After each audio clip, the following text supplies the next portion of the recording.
This conference will now be recorded. And to the republic which stands one nation under God, indivisible, with liberty and justice for all.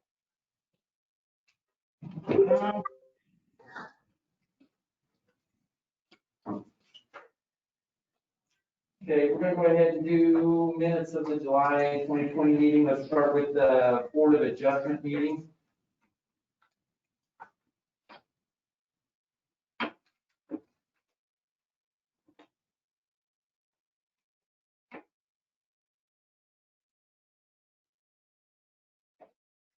Move to approve the minutes for the Board of Adjustment meeting on July 9th. Give me a second. Thank you. Okay, we'll call. Any questions or corrections? I was not there. You were not there, Moriarty. Just making sure it's the same meeting. Both of them were doing the whole. Call the vote, John. Aye. Lisa. Aye. Abstain. Thank you. Then we'll go to the Ennistown Commission meeting. Move to approve. Any corrections? Just the grammar correction. A and R. That should have been an 8. That should have been R. Where are you seeing that? So, I said Kelly Pelzer asked about the cost of materials, Just so Ginger knows where she's going. and it says, he also asked where the supplies 8 to be stored. Oh, funny. Jason, where are you in this? Second page, second paragraph, second sentence. We're eating the supply. Oh, all right. Oh, second page of minutes. 8. Okay, got it. I'm giving that, nobody can hear what. Pretty sure. They can't hear? Can't hear what we're saying. Every meeting we've had, people said that they're at home, it's horrible. Audio's on. I can see both the microphone bouncing as you guys are talking. Okay, move to approve, or call the vote, sorry, Jason. Aye. Lisa. Aye. Abstain. Aye. Okay. Next, we're gonna go into the Madison County floodplain study. I gotta find Tiffany on here. Hang on a second. There she is. Big presenter. All right, so she is all set and she should be able to unmute herself. Hi Tiffany, you can go ahead and unmute if you would like and go ahead and start with the floodplain. Yes, give me a second to get organized here.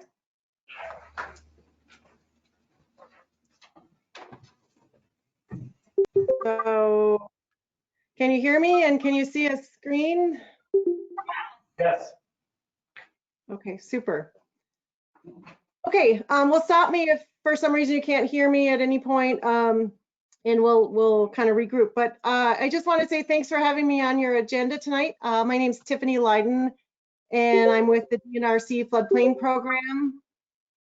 Also participating tonight is Alex Hogel from the County Planning Department and Jonathan Weaver, who is the Floodplain Administrator for Ennis.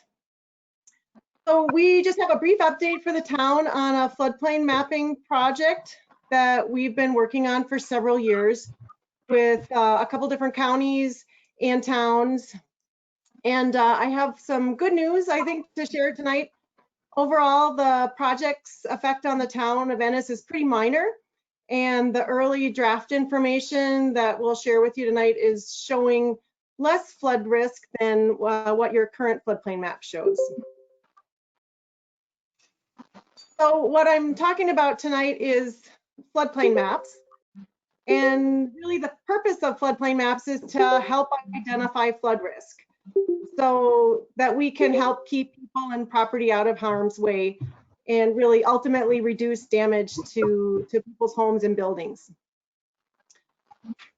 On the state level and the county and the town and the federal level, we all work together to try to identify and reduce flood risks. And we try to do the best we can to map those areas at risk of flooding using the best information we have at the time.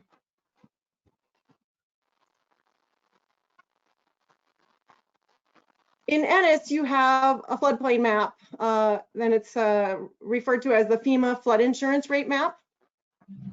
And this map is used by the town. So any new construction or work that's proposed in an area that is shown on the maps as having a flood risk, and those are the areas we call the mapped floodplains. That proposed construction needs to be done according to your floodplain ordinance. Because you do this, federally backed flood insurance is available to anyone in the town of Ennis. Your floodplain map is also used by insurance agents to set flood insurance premiums.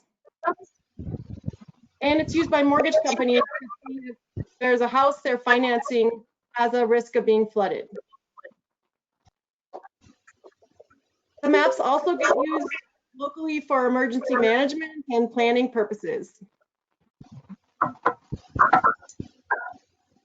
Because of all this, the maps really should accurately reflect the flooding risk. So recognize that sometimes they need to be updated. And I'm going to just pause right here and make sure that you can hear me okay. I'm hearing a little bit of feedback and I just want to make sure I'm coming across clearly. Everybody that is on the meeting, please mute yourself. There's cross talking. Give us just 1 second. You bet. Well, I see she's a presenter right now, so she would actually have to mute everybody. But Oh. I think right now we should be good. Okay. Individually. I think you're ready now. Okay. Sounds okay. All right. Stop me again if we need to. Yep, we're good. Okay. Okay, so looking at the town of Ennis, Ennis has actually had a floodplain map since 1974. The shaded areas on this map show those areas at risk of getting flooded from Moores Creek and also a little bit of the Madison River within town limits. Back in 1974, they used the information that they had to show those areas that had a high risk of flooding, but you'll notice that information on this map is pretty darn coarse. There's not a lot of information along with it. So that first map actually has been improved over time as better information came along.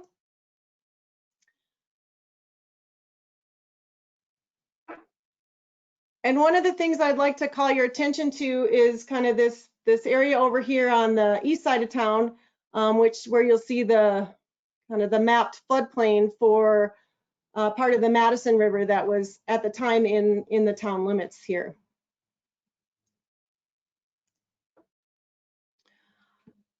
In more recent years, as a number of you probably are aware, there was a flood study done in 2005 on Moores Creek. And that served to update that kind of general course information that was previously on your map for Moores Creek. And so the Moores Creek portion of your floodplain map actually has been updated. And then it was revised again a few years ago when there were some physical changes in the area with some new bridges and culverts. But that's not the story for the Madison River. That floodplain mapping has remained that kind of coarse, generalized mapping that you kind of see here. The rest of Madison County has a lot of that same type of kind of coarse, general floodplain maps.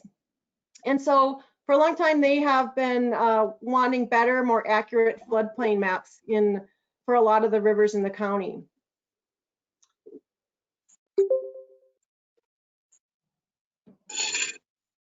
So in 2017, at the state, we applied for some grant funding and started working with Madison County and the towns on a project to update the other floodplain maps for several rivers in the county, including the Madison River.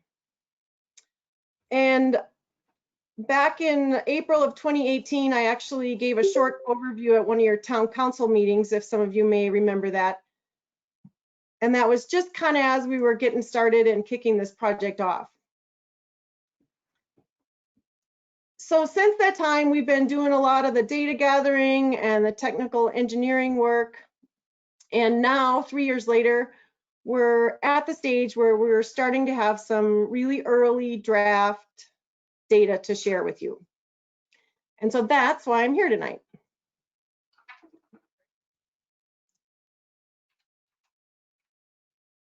So the results of the study results of all the work that's gone in has produced some early draft maps. This is one of those maps. And what it is showing is the areas at risk of getting flooded from the Madison River. This is one of the maps from the Madison River. Just to kind of orient you, if you can see my mouse, this yellow line here is the town limits. And the outer limits are the kind of this blue, the outer limits of this blue shading, it shows the proposed 100-year floodplain for the Madison River. Now there's a lot of other information on these maps, but the big takeaway is that you'll kind of see, compared to the old map, that there's not very much of that Madison River floodplain extent in town limits anymore. Or at least that's what this study is showing here on this draft map. So the draft results are on a couple different maps right now. So what I'm going to do next is just jump to the north part of town to just show you kind of a peek at that one. And so you'll see there's a little bit of area kind of down towards right here at the bottom of the screen here that's shown from the new study information that's at risk of getting flooded kind of in the park area here, but not a whole lot else within town limits.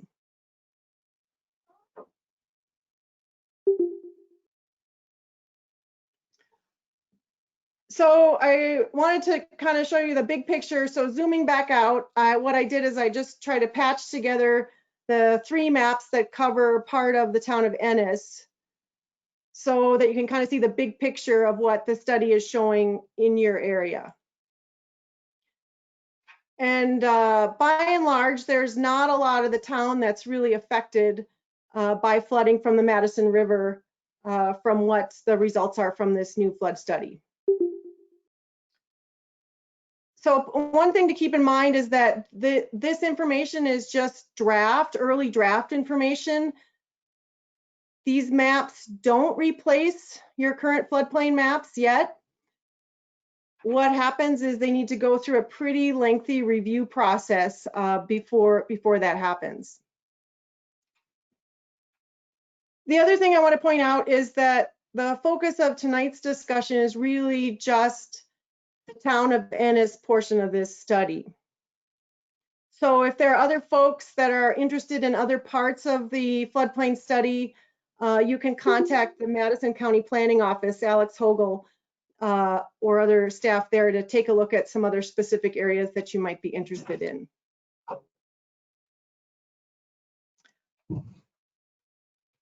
Okay, so I said it will take a couple of years before these draft maps would replace what you have existing for the Madison River floodplain. So what does that process look like?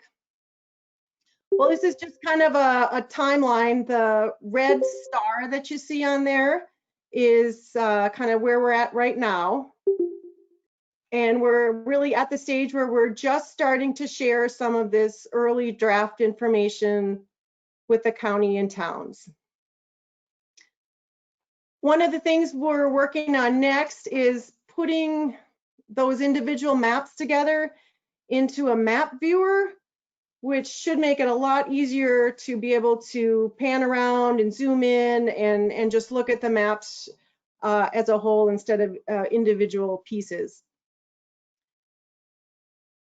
And then we'll be working with the towns in the county to start getting out this information to landowners so that they can take a look at the draft information and start to provide input, and we can start getting comments and getting some feedback on the maps. And then as you see, it's kind of a long process for the maps to eventually go through that public review process and eventually get adopted. No, that goes someplace else. Hang on, can I ask you to mute your phone, whoever's talking there? Okay. Sorry, John, I'm not sure if I know how to do that, so I'm almost done here. I've got you. I just got to catch him quick. Okay, got it. So anyway, the next step is doing some of that public involvement and the landowner input. And so typically that involves sending out letters or mailings and hosting some public open house meetings that allows us to kind of go over things one-on-one with landowners and get individual questions answered. But in the time of COVID that we're in right now, we're sort of working on what that's going to look like. We don't really know yet. But I guess I just wanted to kind of let you know what our plan is to be working on that with Jonathan Weaver and Ginger and the county. This is part of a big project. It involves a lot of other communities and several other counties. So just kind of be patient with us as we move forward and try to get these next steps figured out. But in the meantime, I want to point you to a project website that we put together. A lot of the information that went into the study, the reports, eventually those draft maps that I was showing you and other reports will be on here, as well as that map viewer as soon as we get that put together. And then we'll also be able to post information about future meetings or other notices on here. So the website address to access this website is up here at the top at the upper right, floodplain.mt.gov/Madison. And so this is live now. You can go there and at least get some initial information, and then we will just continue to update it as we have some more. So that's pretty much here. You've got the website address here if anybody else wants to write that down. But that's really all I had tonight as in terms of giving the council an update about the project. So I can either leave this up or I can stop sharing the screen. And if anyone has questions, Alex is on the line, as well as Jonathan Weaver, the town's floodplain administrator. Awesome for that. Thank you for that presentation. Does anyone have any questions of any of the three of them?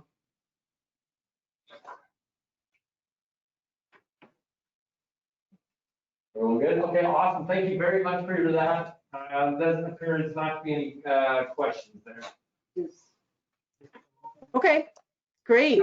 I will stop sharing my screen. Thank you very much for your time tonight. Thank you, Tiffany. Thank you.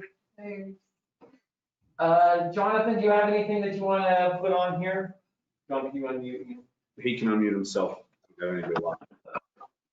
No, I don't think so. I think Tiffany did a great job and be happy to answer any questions related to floodplain regulations, but nothing to add at this time. Okay. And Alex, are you good? Yeah, I'm doing fine. I appreciate Tiffany for kind of presenting and laying out the status on the project. I would just like to make one quick mention. This office does have the draft data, including the base flood elevations. Particularly tonight, we're talking about the Ennis area. However, the study that's ongoing is quite comprehensive across the whole county, pretty much encompassing all of our major rivers. And if anybody is engaged in current projects and they want to try to have a glimpse of what would be regulatory in approximately 2 years and build accordingly, I would encourage people to get in touch with me, and we can, provide the information that's relevant to a particular site. That said, we are not enforcing or regulating to this data until it's formally adopted. That's all I have to say, folks. Awesome, thank you. Thank you. You're welcome. Thanks, Alex. Anyone have any other questions on the floodplain?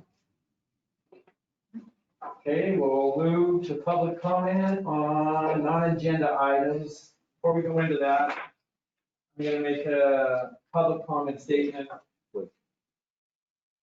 Let me Speak up. I'll just come over to this for that. That'll work even better. Okay, the Town Commission recognizes the value of public comment on town issues and the importance of involving members of the public in its meetings. The Town Commission also recognizes the statutory and constitutional rights of the public to participate in governmental operations. To allow fair and orderly expression of public comments, the Town Commission will permit public participation through oral or written comments during this public comment section. Individuals wishing to be heard by the Town Commission shall first be recognized by the mayor. Individuals, after identifying themselves, will proceed to make comments within a reasonable time period. Citizens may comment on items within the jurisdiction of the Town Commission that do not appear on this meeting's agenda. The mayor may control the comment period to ensure an orderly progression of the meeting and may redirect or terminate an individual statement when appropriate, including when statements are out of order, too lengthy, personally directed, abusive, obscene, or irrelevant. If a comment has been previously made that you agree with, please acknowledge your support and continue with your comment. Okay, with that being said, how we'll go ahead and handle this is we'd like you to put a comment in the comment box, and then we will bring you on one at a time and go through anyone that wants to speak. Again, we ask that you keep it as brief as possible. I'm not going to shorten someone unless we get rambling along. So as people have comments, go ahead and come in, and then we'll let you on to go ahead and speak. Just so everybody knows, all the public comment that has been received by the town up to about 2 p.m. this afternoon was posted on the town's website, ennismontana.org. It's right on the front website. It's a PDF document of all the public comment that has been received. So if you want to see the public comment that has been received by the town up until about 2 o'clock this afternoon, that is all one document on the town's website, right on the main page for you.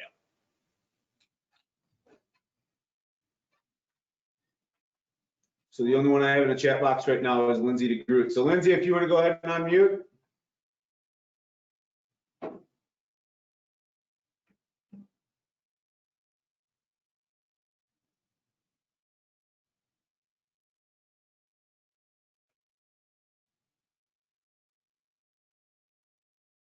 I don't see it. It's hard for me to see it. Let me see if I can slide it here.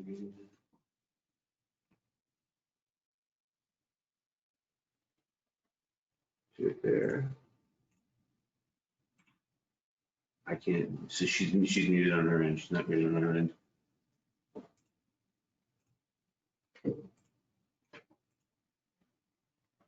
You want to call her name again, and you want the next person, or somebody else? Lindsay DeGroot, do you want to speak? If you want to speak, you unmute yourself, and then you're free to go.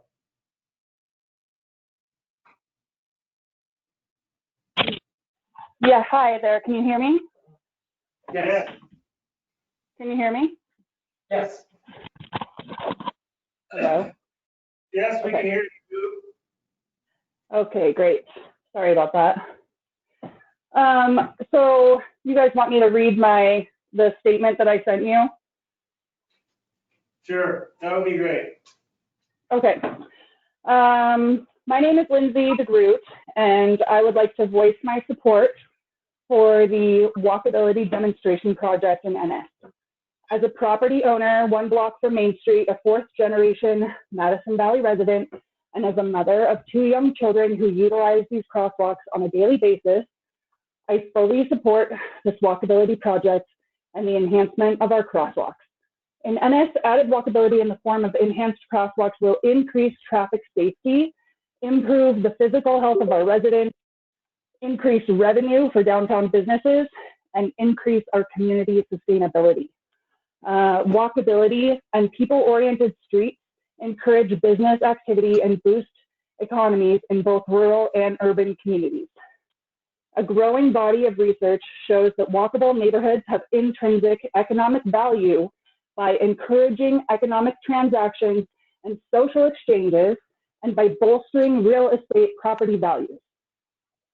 Each incremental increase in walkability using a walk score as a metric can be associated with an increase in property values up to 9%.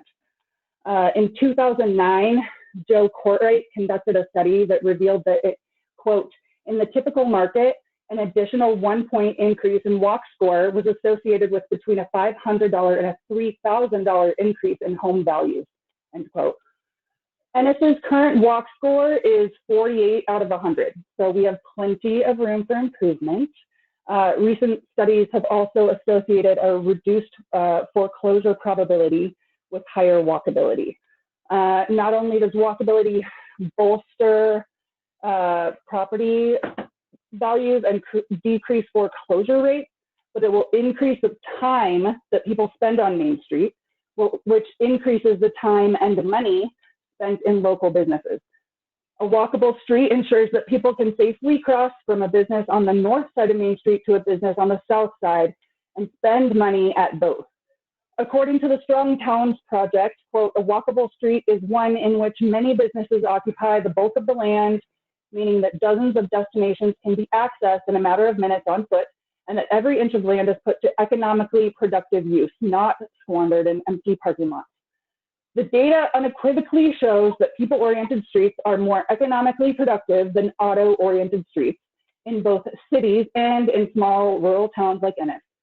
People will not simply drive to the next town if they can't find a parking spot directly in front of the business that they intend to visit. Tourists visit Ennis to recreate and fish, and will stay to patronize businesses in the town because they are already in Ennis. We do not have a lack of parking. We simply need to manage the parking that we do have in a more efficient manner. Last Saturday afternoon, I counted 45 open parking spots between 1st and 3rd Streets.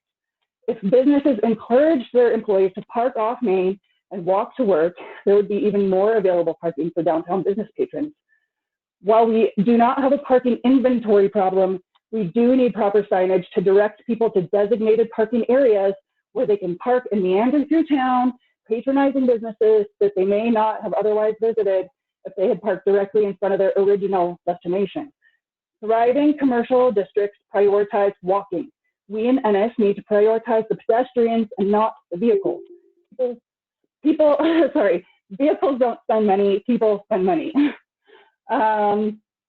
According to research, walkable communities have increased resilience from foreclosures, the decline in housing prices, and crime, making them more sustainable and better immune to economic recession. Walkable neighborhoods also translate to more eyes on the street, which leads to less crime. Physically enticing and attractive walkable environments are proven to increase social capital in the region, which also leads to an increased tourism and revenue for local businesses. So Ennis can absolutely benefit from increased economic sustainability and increased revenue that will occur as a result of this walkability project. I need to talk about traffic safety because that's obviously a big part of why we're even having this conversation. It's down on my list a little bit, but I want to talk about traffic calming strategies, such as the plan for improved highly visible crosswalks will increase traffic safety by making pedestrians more visible and naturally lower traffic speeds. We have had 2 pedestrians hit by vehicles in the intersection of 1st and Main in the last few years, with more than few close calls between pedestrian vehicles and a semi-crash to boot. According to the 2011 Madison County Health Needs Assessment, the rate of excessive and binge drinking in Madison County is higher than the state rate, and the rate of death associated with motor vehicle accidents is significantly higher than the state and national benchmark. By enhancing our crosswalks so that pedestrians are more visible, we will decrease the risk of traffic accidents and increase traffic safety in our town. We absolutely do not need to wait for more injuries or accidents to justify implementing enhanced traffic safety measures. I'm going to skip the physical health benefits part because it's pretty obvious that walking is good for you. I do want to validate that change is always difficult, especially during these uncertain times of COVID-19, political protests, and the polarization of our nation. During times of uncertainty, change in the form of reduced parking and enhanced crosswalks could be perceived as a threat. Totally understand that. To our financial safety and our way of life in a small town. I know that people may be in opposition at this walkability project because they fear that reduction in parking spaces will equal a reduction in revenue and income, which according to the data on walkability and economic improvement is simply just not true. I implore the community of Ennis to consider the facts presented and to listen to the proposal by our town council officials with an open mind and an open heart. In addition, I also fully support all of our elected officials who agree that traffic safety in our town needs to be addressed. These elected officials volunteer countless hours of their time for the betterment of our community. I'm grateful that they take great care in advocating for what they believe is in the best interest of our community, even when there is some disagreement.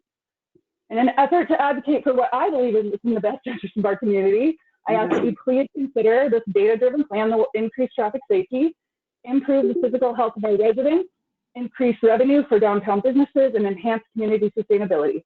All good things for the Ennis that we love. In closing, I believe that in order to act in the best interest of Ennis, we as a community need to set aside our emotional bias and the fears associated with the perceived loss of parking and revenue, and trade in our subjective knee-jerk reactions for the objective data that is available to us. The data tells us that increased walkability improves economies, health, and safety.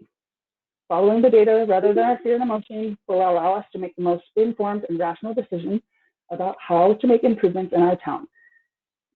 This is how we will see the greatest benefit and most viable outcome for the community as a whole.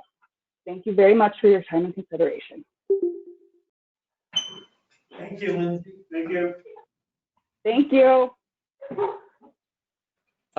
Amy Kelly, you're next up. Hi there. I'm Amy Kelly, and I have two businesses on Main Street.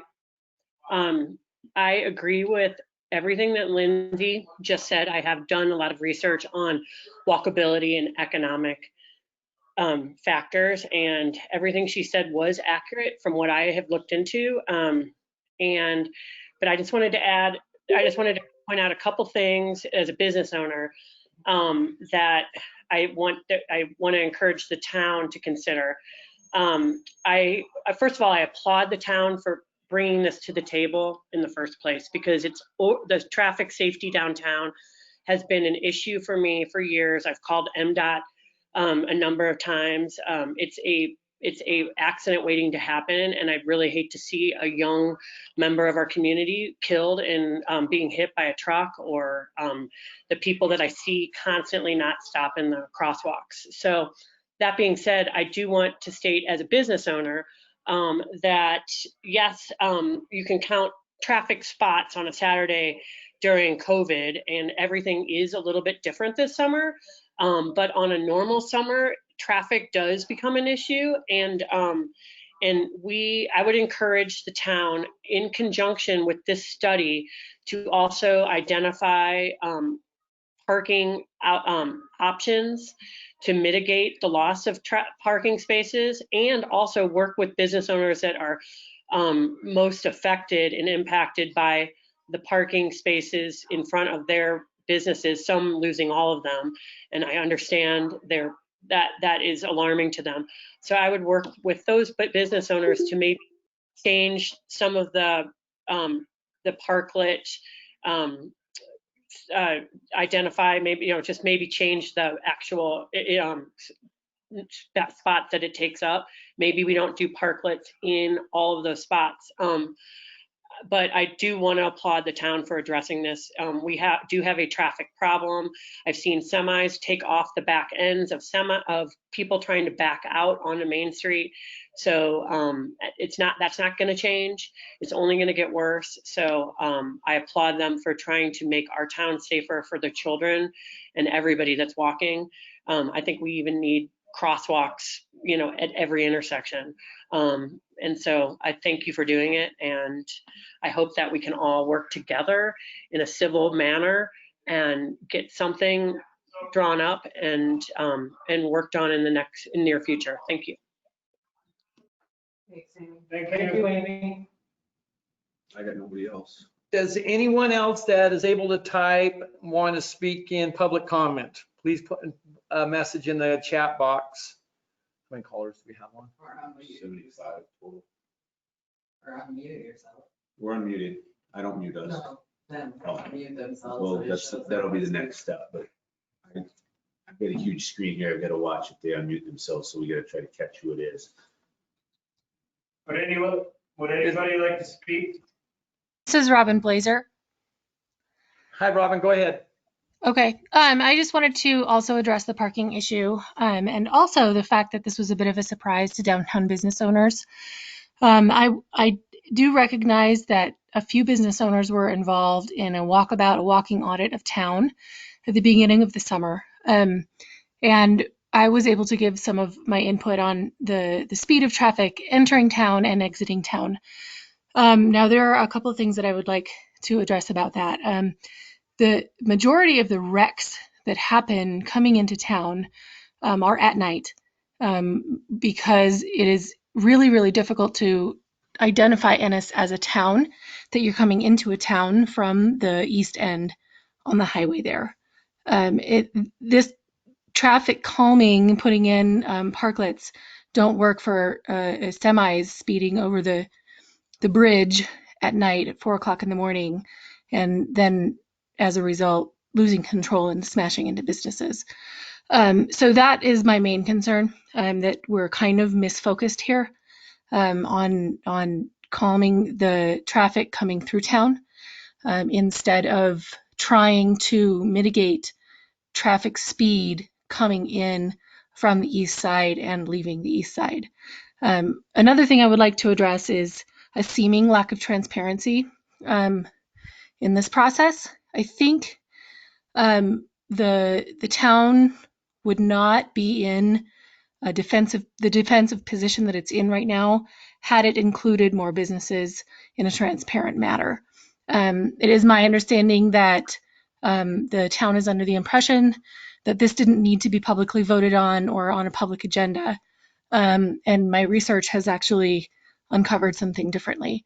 I may be wrong, but I don't think that I am.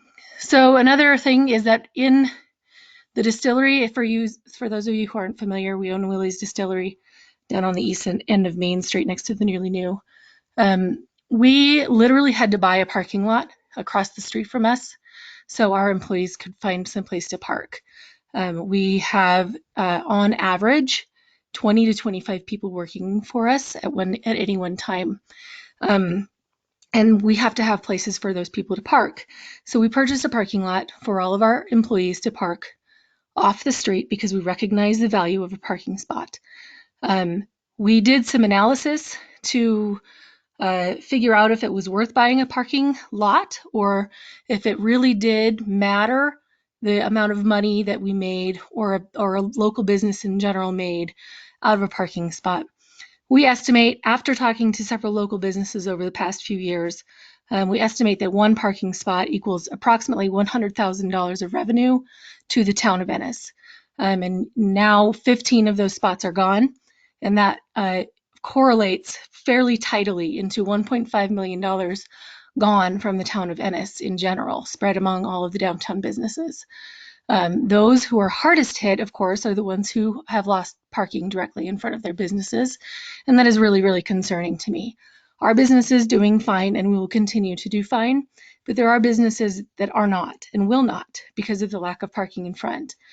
I know that some of your studies have shown that people will stop, but are talking to people who have come in. We do a fair amount of talking and information gathering from our tourist friends who come into the distillery to because they drive by and they think that it's a cool place to stop. They had never heard of us before, and they have they see our business and they pull over because there's an empty parking spot either close by or right in front. And if those parking spots aren't available close by or right in front, then they do keep driving. And we have talked to people. We've gotten Facebook messages from people saying, hey, I wish I could have stopped, but there wasn't anywhere to park. So we just kept going because we didn't have time to park downtown and then walk all the way back to your business to go shopping. We were kind of in a time crunch and we were hoping we could find a place to park right in front, but couldn't. So back to the parking lot issue. Many times what we'll find is that when I get to work around 10 or 10:30 in the morning, our entire parking lot is full, not from employees, but from people who are visiting other businesses. And that's fine with me. I'm fine sharing our parking lot and not putting up a no trespassing or Willie's Distillery parking only. But I do need to clarify that asking businesses and the business employees just to park off-site isn't necessarily an option. There isn't anywhere else for our employees to park. Where else are they supposed to park? Down at the Lions Club Park? And then again, that takes up another spot for tourism traffic or customer traffic, revenue generating traffic that's driving through town that truly will only stop if there's some place to park. So that is the bulk of my public comment. I have a few other things to say, but I may think on it before I say it out loud. So that is the bulk of my public comment. If you have any questions, I'm happy to answer. Thank you, Robin. Claudia Sugnoski. Claudia, would you like to go ahead and speak? Okay. Can you hear me? Yes. Okay, good. First of all, I'd like to address the term walkability. I have been reading up on it, and most places that have been using the parklets have been interested in walkability of their cities and towns. Most of those cities and towns are much larger than Ennis. As a matter of fact, I haven't seen any that are comparable to Ennis. They're at least mid-size towns or more. One of the statements here talking about the definition is we look at streets oriented towards people. That is, streets where walking is safe and enjoyable, that people are drawn to visit on foot, and where fast and extensive car traffic is not the number one priority. And every photo that goes along with these walkability areas are showing areas off of the main drag, creating streets where they have actually cut off traffic. Unfortunately, Ennis is a main thoroughfare for the entire state. There's no way we can stop the traffic. So our problem is getting across the street. That seems to be the biggest problem, is being able to cross from one side of the street to the other. And I do not see how these parklets are going to help that, because as the other people have already spoken of, it's taking away parking, which is taking away revenue. And I do like the idea of having more intersection crosswalks, because that would help with the jaywalking. People naturally, because it's a small 2-lane street, they tend to get out of their car and say, well, I can dash across right from here. So they don't even look for crosswalks. especially the tourists. They just see that's a quick dash. So I don't see how that's going to prevent it. It's so narrow. And unless we can, which obviously we can't, divert the entire interstate away from us, that cannot happen. We have to realize that is going to stay there. And as was illustrated by the person who is sitting in a proposed parklet with the traffic of the trucks going by, parklet's not going to help. I also agree on preventing the traffic from entering Ennis at a fast speed from across the bridge. That is a huge priority, and the parklets, again, have nothing with that. There's many other things I could talk about, but I'm sure there are other people who would like to get involved in this. So thank you for your time. Thank you for your comment. Okay, Duncan Hedges is the next one for a comment. Duncan Hedges, if you'd like to comment. Yeah, can you hear me? Yes. Thank you. Just a couple quick comments. You know, I do agree with a lot that Mr. Groot said. I also agree with a lot with what Claudia just said. I'm born and raised in Montana, multiple generations, left for a few years for a career in the state of Idaho. Worked all over the state of Idaho, North Idaho, Southern Idaho, Eastern Idaho, Central Idaho. And most of the cities that we dealt with in the state of Idaho that had walkability studies and stuff done and actually followed through with them were larger communities with several thousand residents and not just, you know, less than 2,000. Most of them, like Claudia said, were not main thoroughfares. They were downtown areas that didn't involve a state highway or US highway. One of the issues I have with this, and if we had, and I made a comment on Facebook about it, if we had a street that was, you know, as wide as Twin Bridges, that would absolutely work. They've got room to do it. Highway 287 going through Main Street Ennis is not wide enough to sustain that. The only way to look around doing that is if you did parallel parking, and I assure you about probably 95% of the people wouldn't agree to do that. Most of the crashes that we're dealing with that's brought up or did not occur in the city. Most of the stuff is occurring out on north and south on Highway 287 or on the Norris Highway to Four Corners. You know, we need to figure out exactly what we're looking at for crash data and everything else for that, as well as pedestrian versus vehicle crashes. I understand it's just in the beginning phases of the process and it goes on till October. But there's a lot more that's going to be need to look into this. We're not a town of 10,000 people where a lot of these walkability studies came from. You know, hopefully there can be a solution that comes with it. And sorry, I lost you for a sec. And that's all I got to say. Thank you. Thank you. Thank you for your comments.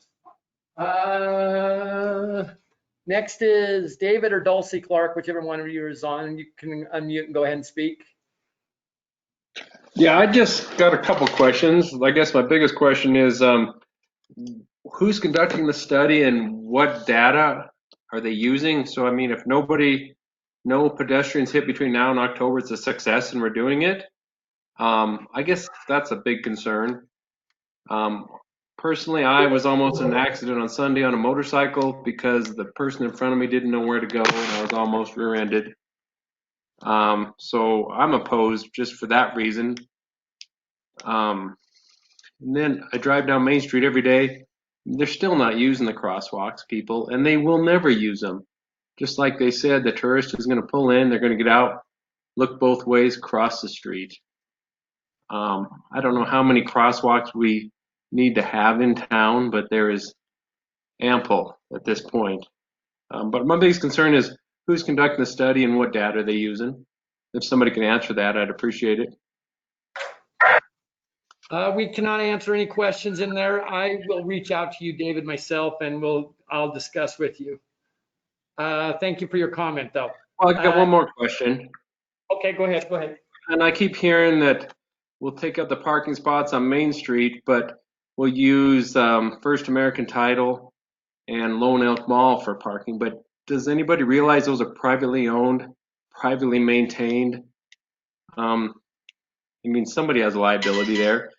They shouldn't have to take up their parking spots in their parking spaces, you know. I mean, that was just another concern of mine, where we just assume we can use private property for public parking. David, I'll be happy to clarify that statement. So if you want to leave your number or your email, I'll be happy to get in touch with you about those items. Okay, thanks, David. Blake, can I also say something? Elsie, go ahead. I guess I was just a little taken back by the lack of transparency. I mean, we have a Main Street business. I came to work at 7 o'clock in the morning one day to signs being put up. I was not aware of this. I had to move my car. I didn't know what was going on. And I really did not appreciate that. And I think that's probably part of a lot of people's frustration in this is just, you know, some businesses were included and some weren't. Don't think that's right in moving forward in other areas. I think if it concerns everyone, everyone should be informed of a study or whatever the case may be. It just was really, really, I don't know, disheartening. I've watched everything on Facebook all week. There's been lots of really nasty things being said both ways, whatever. But I think a lot of it is the element of surprise that people are frustrated with. And I'd appreciate, and I understand that we all need to be informed and do our part. And I think this is a good lesson for lots of people in that. So I appreciate everything that you all do. But yeah, very, very frustrating. And I've been trying to have my people park in the back this week. But I think there's also something in that when there's not a lot of traffic on Main Street and a business is open like mine and it's pushed back a little bit, it's hard to see if it's open. And so a vehicle in front of one of my employees helps people know that we're there. And so, yeah, I'm not sure what the answer is. I totally agree that we need to slow traffic down. Something else too that I want to say is I've been sitting outside my shop every single day since the crosswalks have been up. I try to sit an hour each day, and I'm going to start recording all the information. Most of it is that people are not using the crosswalks. I'd say 1 in every 5 people maybe are using them. So thank you. Thank you, Dulcie. Sorry, I want to look. Where's it at? Oh, it's right here. Why can't it? I already want to know why can't it answer questions. Arden, I want to address your one question that you had typed up there. The city is not allowed, the commission is not allowed to speak during public comment because it is not on the agenda with this. So we are allowing the public to speak. If you have any other questions, please put them out there. We have another. Nope. Okay, if anyone else wants, let's just go ahead and do an unmute. If anyone else wants to speak, either, because I know the phone callers cannot type in there. Go ahead and unmute yourself and identify yourself if you're interested in more public comment.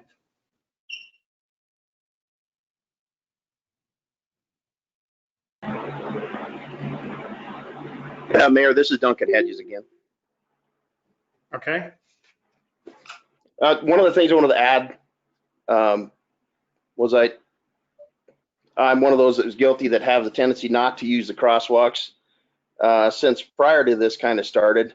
I've been looking at that, just going through town. since the new crosswalk's been put up, I've been pretty religious about trying to use them on the west and east ends of the street. I don't cross very often in the middle, but having those access to the one on the farthest end of Main Street and the east end, it's been very nice. One of the things that, you know, that you could look at for traffic wise coming into town is the rumble strips that they put in other areas.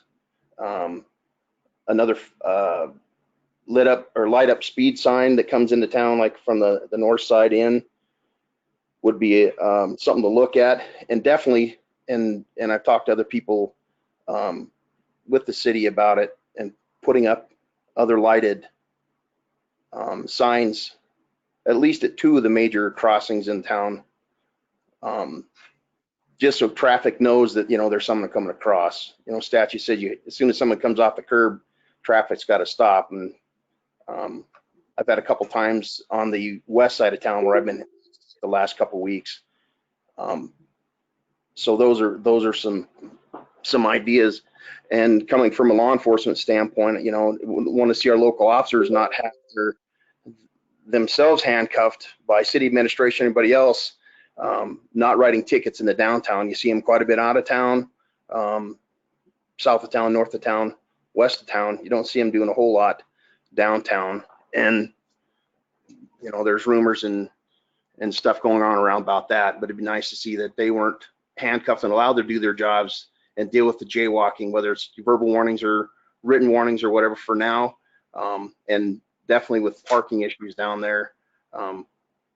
This year, I've just seen a ton of boats, more so than I've seen many other years. And unfortunately, you know, they're parking, taking up multiple spots. They don't have anywhere else to go to park and pull their trailers. So there's some issues that you know, could be brought to light and at least help with the traffic issues. Law enforcement doesn't write citations to generate revenue. They write citations and warnings and give warnings to change people's behaviors, is I guess the best way to say it. And that's something I really think needs to be done. Thank you. Thank you for your comments.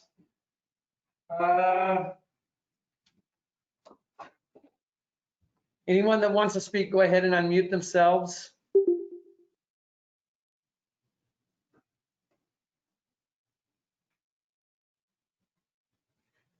Blake, can we get a list of the comments in the comment section so we can go and answer them later? Yes. I can't read anything. Yeah. I'm all like a glare and everything. Okay, just in case anyone didn't hear, if anyone wants to speak on public comment, unmute yourself.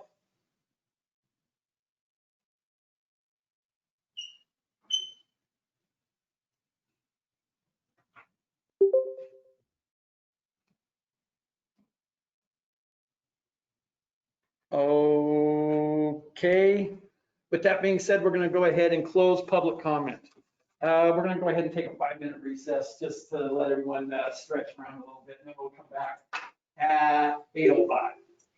Yeah, 8:10 we'll start.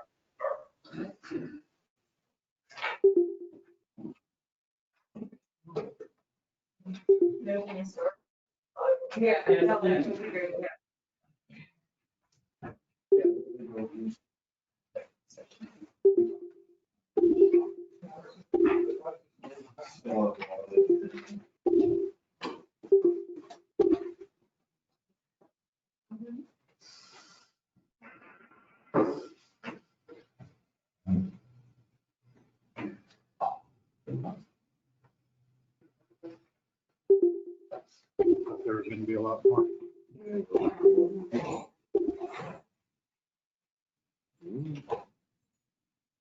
See, you want to finish with it?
Maybe he's doing that now.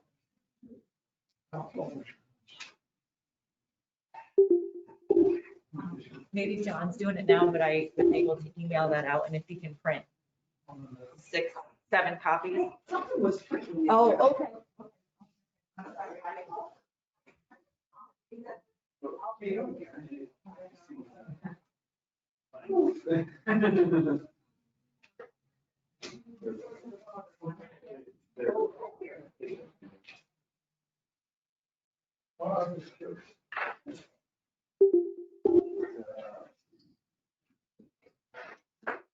We need to invest in air conditioning. I'm funded to circulate, you know. Oh, yeah, and.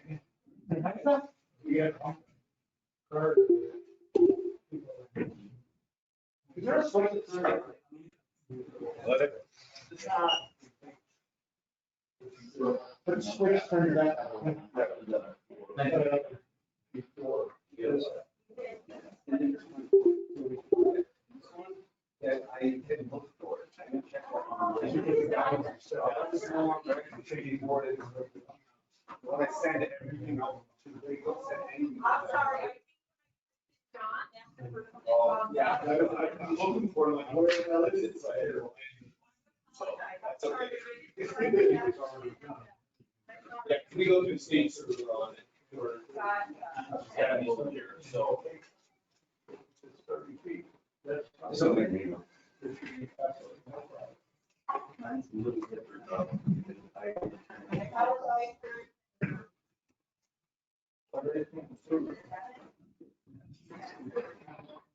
Yeah.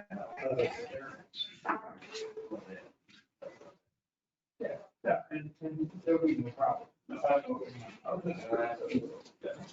Thank you.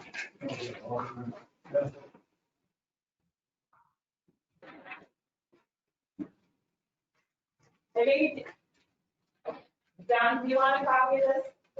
I've got it in my. Kelly and Karen, want a copy of this?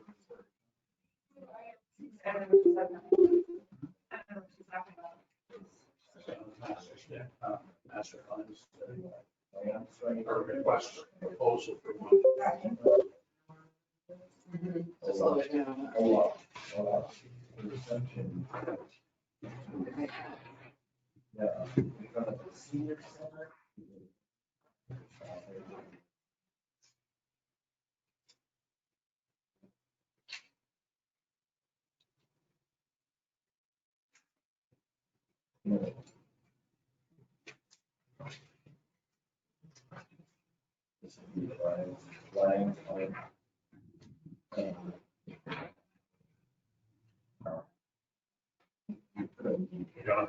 Yes, sir. You need one of these. Yeah.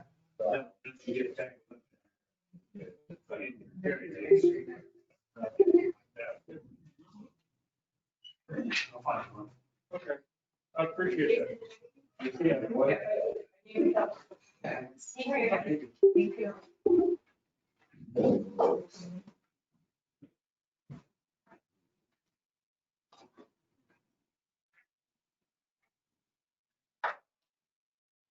Well, I don't know why that is. It's my iPad. Yeah, and actually, I think one of the things that we, touch base on is, I don't care what it says, and I'm good with it. Okay, but the other one will come out there too at some point. we can talk about sewer, water and sewer capacity. And, water.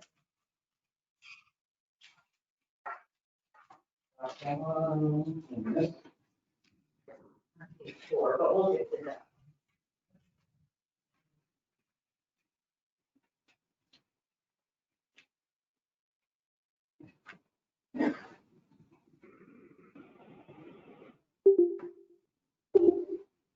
In 2018, the funding was committed. Yes, that was, from Montana Main Street. That's when the very first grant came in, was what they were. Which too, that's out there. Funding has been committed by the town. Yeah, so we committed money, that's, so we're committing, we're only, out of the whole total project, we're paying $10,000.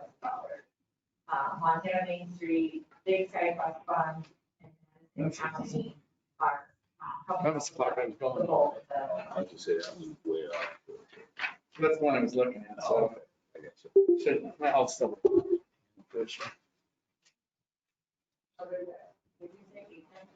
Yeah, well, I was looking at that clock. And I said 8:10, and that's not quite. I did it and it came. Oh, so I looked at that clock and saw it was a 3-minute recess.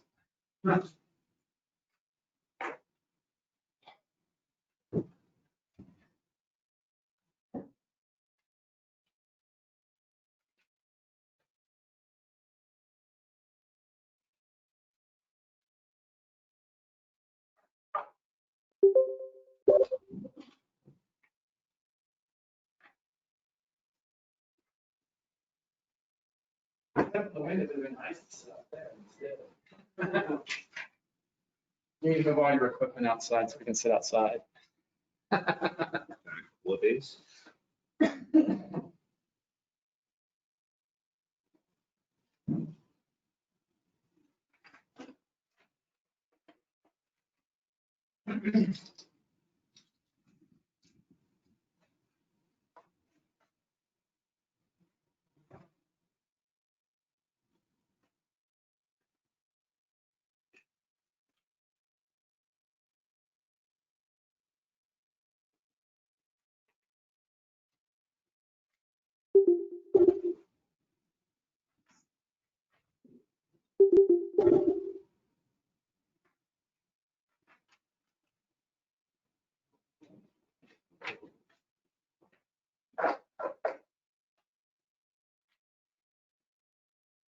We're going to go ahead and call the meeting back to order from recess. And discussion to revisit Patrick Johnson's request. We'll have to table this because there was a issue with it being published in the Madisonian that got missed, so we're not able to talk about this at this point in time. We will table it and move on to another meeting. The next thing we'll go to is Resolution 523-2020, requesting distribution of road and safety road safety and accountability funds. I'll go ahead and read this one.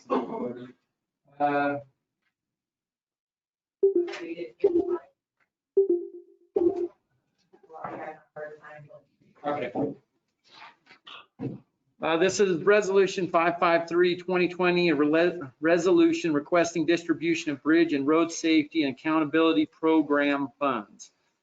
Whereas the Bridge and Road Safety and Accountability account created by House Bill 473 requires the Montana Department of Transportation to allocate funds to cities, towns, counties, and consolidated city county governments for construction, reconstruction, maintenance, and repair of rural roads, city or town streets and alleys, bridges or roads and streets that the city, town, county, or consolidated city county government has the responsibility to maintain.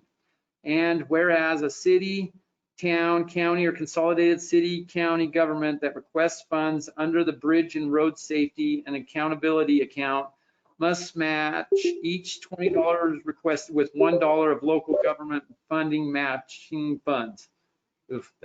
And whereas a city, town, county, or consolidated city, county government requesting distribution of allocated funds may make such a request to the Department of Transportation between March 1st and November 1st of the year the funds were allocated.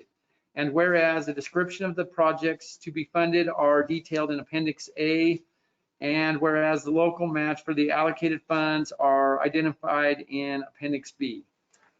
Therefore, now be it resolved that the town of Ennis requests distribution of its share of the allocated bridge and road safety and accountability funds to be used for the projects identified in Appendix A, that the mayor of the town of Ennis is hereby empowered and authorized to execute such further documents as may be necessary to facilitate the distribution of said funds. I'm gonna make everyone take turn. If I may, Yes. Commission, I could not run the Appendix B showing the town funds until I produce the check. And that check is in place. So that Appendix B will be added as soon as I can run that report.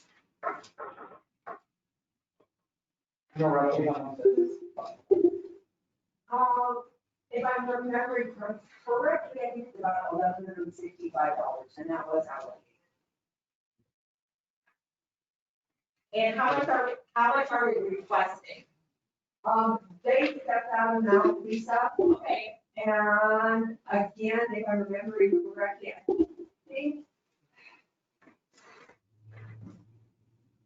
think this one is the 18,000 and some odd dollars. Your years overlap because they sent out new money or new amounts already, so we're going backwards. Okay. Yeah, just for everybody's information, it sounds like a big title, but it's what we're used to and we've done every year. It is actually the new gas tax money. So when you buy a gallon of gas, you pay 20 cents. This is our gas tax money that we've received for the last 30, 20 years. And it's just a bigger title, but it is the new gas tax money. And do you have a specific project? Yes, the claims, okay, started in the claims, okay. Can we get a call for vote? Yeah, I make a motion to approve resolution 553-2020. Second. Any other discussion? Sorry to call that ahead. Oh, I'm sorry. Making Street. Any more discussion on this? Okay, a call to vote. Lisa? Aye. Aye. Aye.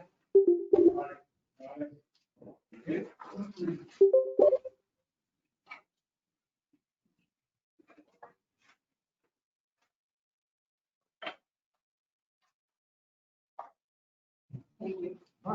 Okay, let's go ahead and move on to department reports. Karen? Are you doing something? Oh, Yeah. sorry. I say right, sorry. Okay. Thank you for getting me. These are the wrong something. This is a request for proposals for our community master plan. We'll go through this a little bit, just a brief overview here. We need to put this out for bid. This is something that we've already voted on, but this is, we'll start going through this just a little bit. You start reading.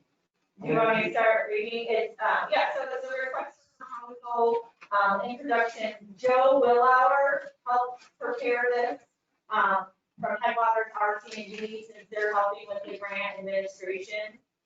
So he helped, put this under, it's not a resolution, so you just want to read as we go along, or you want to do that highlight? Yeah, let's take the highlights. Late. Call 2-minute recess. I'll put it up on the screen so we don't have to read it. Put it on a thumb drive and put it over here. Okay, yeah, let's do that.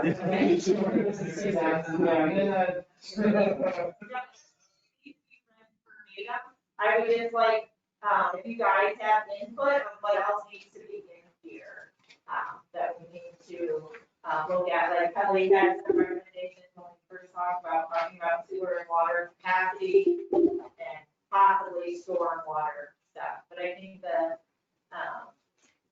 number one that I moved to the top of the list there. The need for our parking.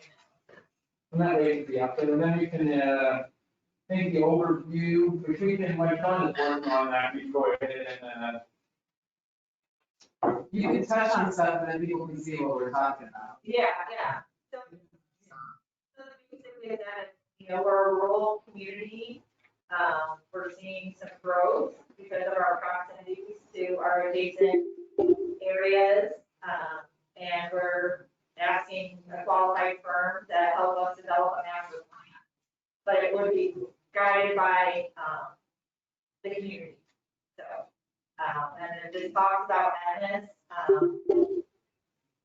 And then it talks about what our vision statement, master plan will create a broadly accepted guiding tool focused on implementation that ensures high quality life, character, diversity, economy, and vitality.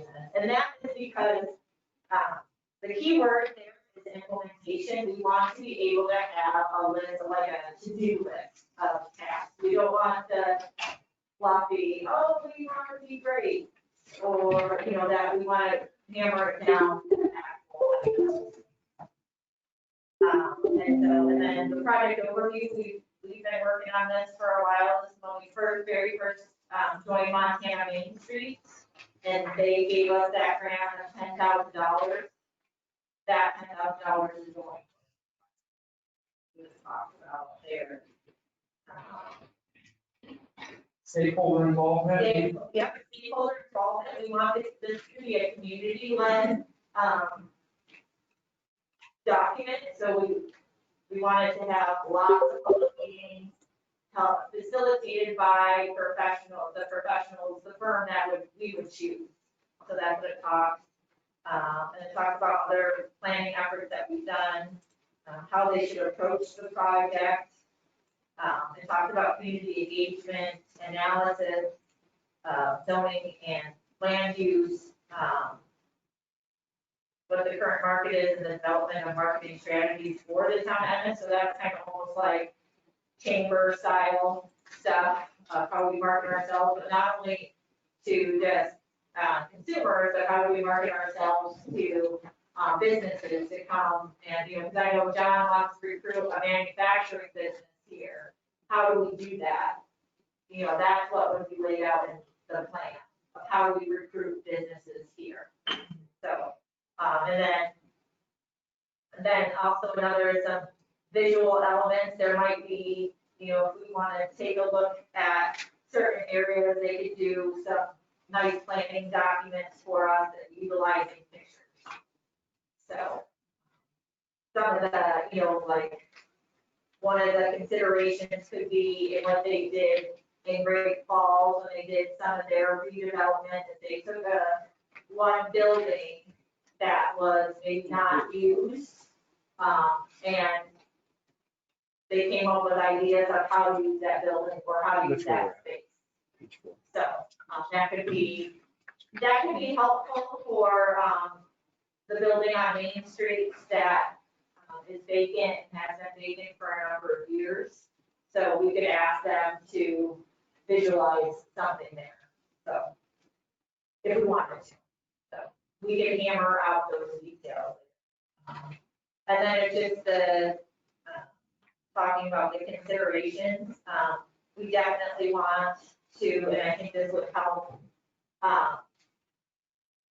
with our things that came up tonight in public comment, that we need a full parking analysis and opportunities to talk about different design features.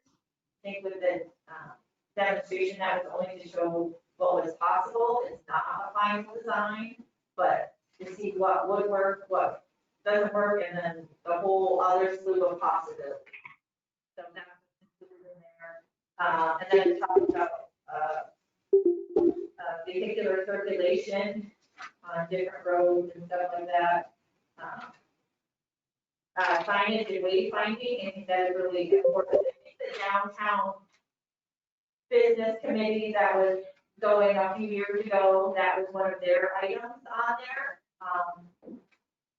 And then utilities, and then kind of a subset of utilities is our water and sewer capacity.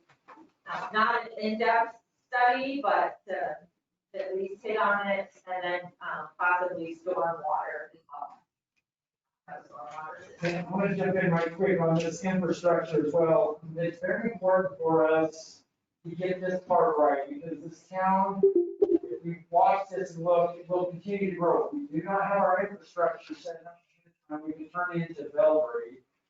Unfortunately, they grew so fast that their infrastructure wasn't set. This is a very important part, because at some point in time in the future, I'm sure that we will start growing out of our current borders. And we need to make sure that we have as much of this in place so we don't become that, like Belgrade, very specific. They're working hard, but they're working backwards. Yeah, and they want to be ahead of it. Yeah. That's a very important piece of this. Yeah, and so it's just a broad overthing. Talks about public spaces, design guidelines, tourism development, and then implementation. So that goes back to give us a task list and help us come up with a goal and timeline and help us move it through that process. As opposed to just saying, here, do this. We want them to facilitate that. And then it just talks about your qualifications, what the content should be. And then the estimated cost. So $40,000, a cost breakdown on that. The town of Ennis is contributing $10,000. The county, I believe, is Madison County is contributing $5,000. Oh, okay, you got it. Do you want me to read it now? Yeah, go ahead. Okay, so Ennis $10,000, Madison County $5,000, Montana Main Street $10,000, Big Sky Trust Fund $16,200, and it says $1,200 will go to Headwaters RC&D for grant administration. Thank you. Yeah, and so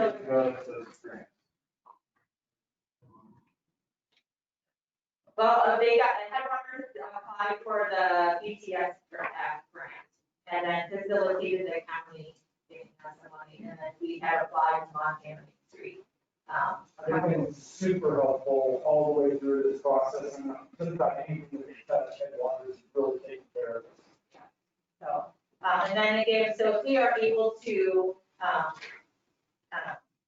if there's any edits we want to make, if we can get this posted by tomorrow, I think, or How far out do you want it to go? I mean, how far out do we No, know? I mean, area wise. Oh, no, I think this town geographically. Now, how far do you want the, Are they sending this out? Are they advertising this? Is Not that- yet, no, we're going to, yeah. That's what I'm talking about, is how far out Oh, do you want me to go with the advertising? we can talk with Joe about that. How does that sound? And maybe he has a. meeting soon, Oh, okay, yes. they're on their summer vacation. Oh, okay, yeah, so maybe we talk with Joe on where we should advertise it, and go from there. Write it down what you want. Okay, that's good. So, yeah, so we just want to ask him where he recommends that we put this out to. Should we wait for that, or should we just designate something? No, I don't think we need to wait for that. So we can vote tonight to post it. Yeah, I don't know that, I don't know that we're prepared. I don't see streets in here at all. I think there are, and we can add that to infrastructure. So I have it right here. On page 4, we're gonna add sewer and water, storm water. So I have time to comment on this document. Yeah, yeah, so why don't we put a date of. Or I can just ask the question. No, I didn't know. Yeah, I just wondered about the proper procedure. Or I was just thinking about, library as part of public spaces, to specify high quality indoor and outdoor spaces. Because I was thinking about future growth is human potential for library expansion. Okay, thought about the value of having it in a master plan. We would buy a lot for. Okay, so page 5, public space, high quality indoor and outdoor, or even at library where it's specified. Yeah, so we can do high quality, where do you want to put that? I'm not sure yet. Okay, use this as, No, we're talking about. if it falls in their custom spaces. But my question was, if you want this right now, you can get you tomorrow, all right. I think we have to. I guess the question would be, can we preliminarily pass it? So I would, in that case, I would just suggest high quality indoor and outdoor public spaces such as parks, libraries, specify those spaces. Okay, value. Parks and libraries. Thank you. Yeah. Okay, what I'm going to do is, this needs, and you can go out and everyone look at it, this needs to be endured with any changes that we want by August 24th, and she will have it posted by the 27th. All changes or anything that you want to make a change on need to be to her by that day. Okay, so do we want to have, are we gonna have another budget meeting or something along We'll talk about that. those lines? So, okay, so why don't we all review it? And certainly if you have any suggestions, and you can Google other master plan RFPs for our ID ideas. So if there's, a big issue that, or a big component that you think should be in here, we can put it And just to give everybody an idea how this works, what's gonna happen is there'll be like 10 engineering firms that will come to us with a boilerplate proposal of theirs. And then what you'll do is choose one of those engineering firms. So this step, adding those things that everybody wants is good, but there's a bigger step afterwards. When you choose an engineering firm, then they'll start asking questions. Don't you want to include this? Don't you want to include this? Don't you want to make it bigger? So just so everybody gets an idea how it works. And then, yeah, and then we'll define the scope of work, right? That's kind of, and that's where we can drill down more on detail. Okay, one question, Details as well. that question I kind of have now also is I wonder if we should change the date of September 10th because we're probably not going to want to look at the bids on the day of our meeting. So Sure. we might want to move that out a little earlier, so we might have to change this other date. I think the firms would appreciate that too. Even a couple of weeks later. What do you think, the 4th maybe? Is that too, that's the Friday before the meeting, our next meeting, 4th of September? But they can post it. Oh, he's thinking going. No, no, I'm thinking a little later. Yeah, later, longer, to give them time to get their proposals. Yeah. Yeah, because this has to hit. There's a, headlines will take care of it, but then there's a network that sends all this information out to all these engineers. And then some of them will put in if they think they have a chance. Great West will definitely put in. Some of the ones that have worked with us, but there's a lot of them, engineering firms that won't put in because they know it's a long shot for them. So maybe do we go the other way and say September 25th and attack this on the October meeting and then maybe we'll have time to read it by the 25th. It'll also give us time to do our research on each of the companies. It's like 2 weeks to look over. Yeah, and give them plenty of time, get that, and then they have time to do their due diligence, is what you're saying. Right? That's what I think. But, So we're gonna, I'm sorry, say again. we're gonna give the firms until the 25th, and engineering firms till the 25th of September. Okay, And then and we then we'll will, pick one hour afterwards. yeah, and then we'll have time to research the firms themselves, make sure. But I know when we've done these before, I like to make sure that they have municipality experience is a big thing for me, that, so they can help us. Unless that gives you guys a little, I still think we stick with the 24th deadline. Yeah, yeah, no, we need to get it out there. But you want deadline for some. Middle, yes, a middle. September. September 20th. Thank you for talking me through it. And those qualifications are on that last, the last of page 7 and page 8. But we really want to, with those kind of money on this, we want to make sure we have the right. Right there for our community. They will want to come and give a little spiel too.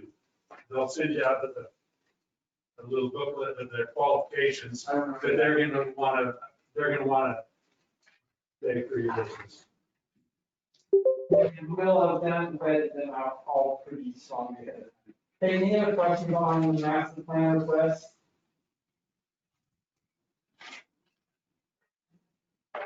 Okay. Now we can go to the weekend, sorry, I jumped you a little later.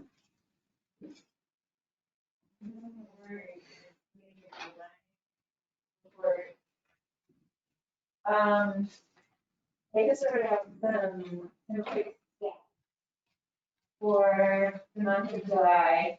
I've been thinking, this week a lot about, we do. I'll give you my ginger run. Thank you. Yeah, I've just been thinking a lot about the differences between last year and this year. And it's interesting to me about, so this year we reduced some of our services, how much we actually are providing to the community. So I started crunching a few numbers. And this isn't, of course, this isn't an accurate picture, but it says a lot. So just for July, we're averaging about 200 people a day in the library. And even reducing our capacity, we still are using Wi-Fi and PC sessions, and we're still helping 9 or 10 people with packages a day.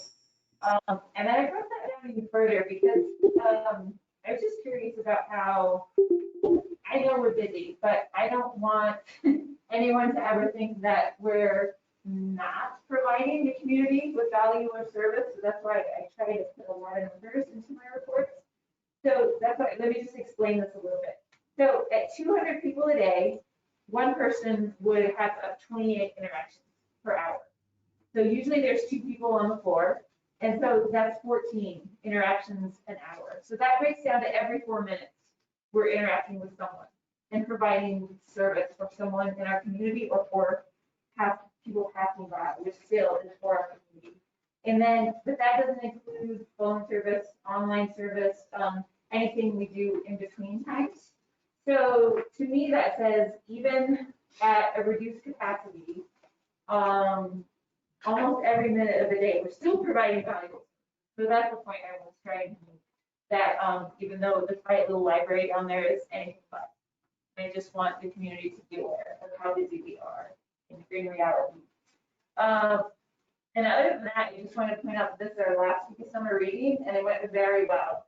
Even with reduced capacity and services, we still had lots of kiddos coming in the door, turning in reading hours.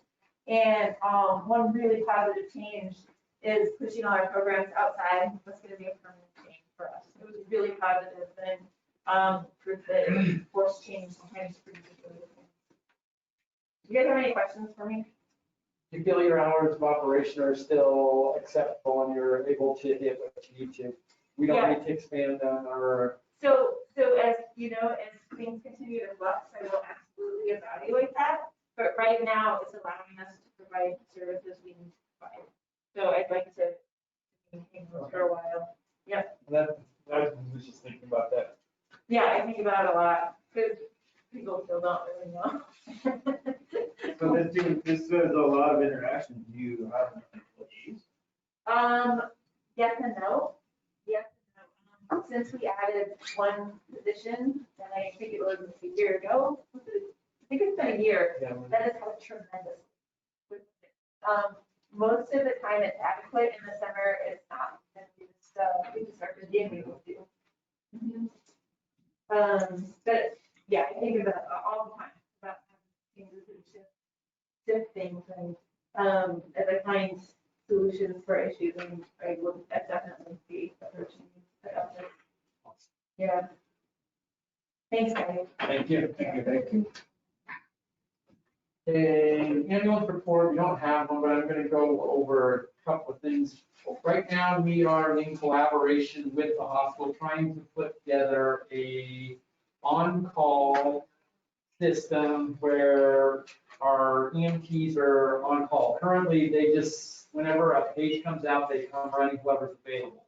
What we're working with right now with the hospital is putting it where, just for instance, Corey and are on call and they're set up so you run from, for instance, 6 to 6, and you are responsible for that call. So we have a more cohesive and then know who's coming and know that someone is coming.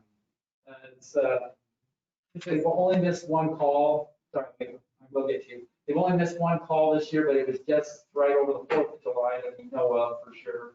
And this will help alleviate that, and it also helps bring Dr. Davenport into the fold of what's going on and starts a transition possibly.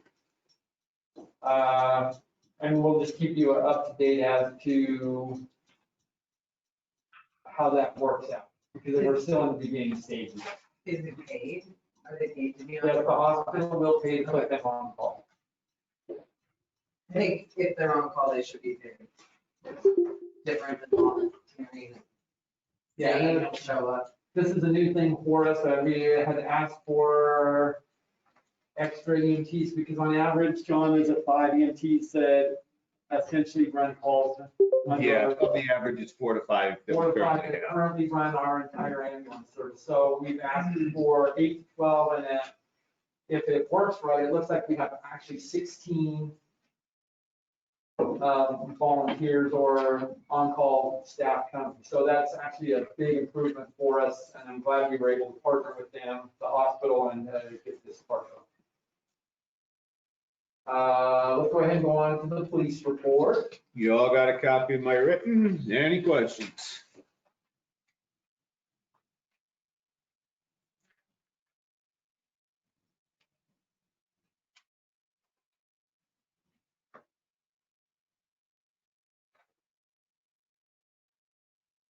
Would you take a second and explain the Trump truck fiasco?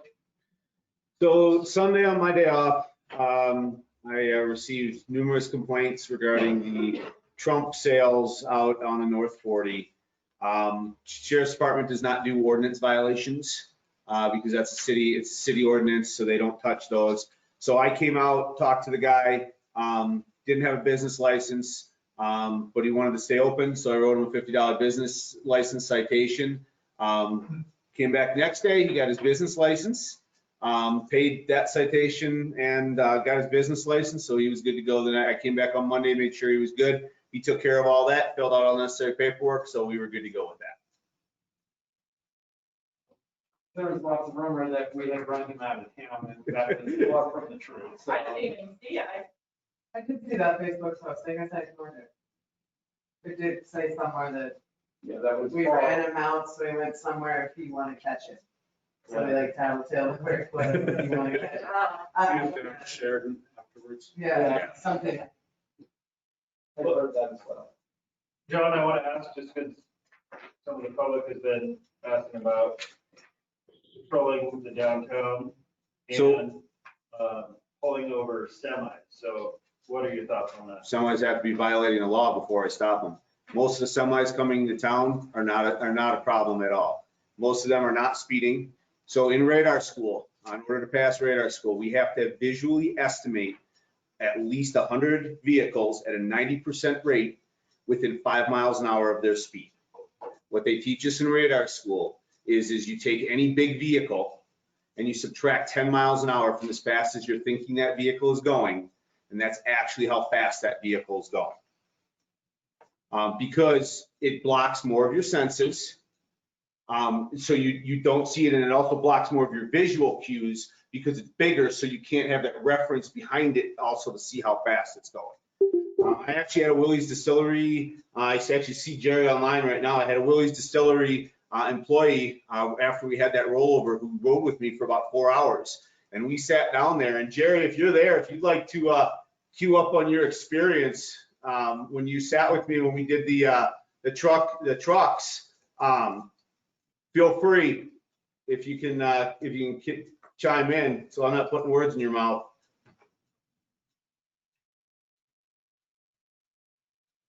So what I did with Jerry was I made him guess the trucks coming into town at what speed he thought they were. He was consistently 8 to 10 miles an hour fast on all those vehicles of what he thought they were actually coming into town.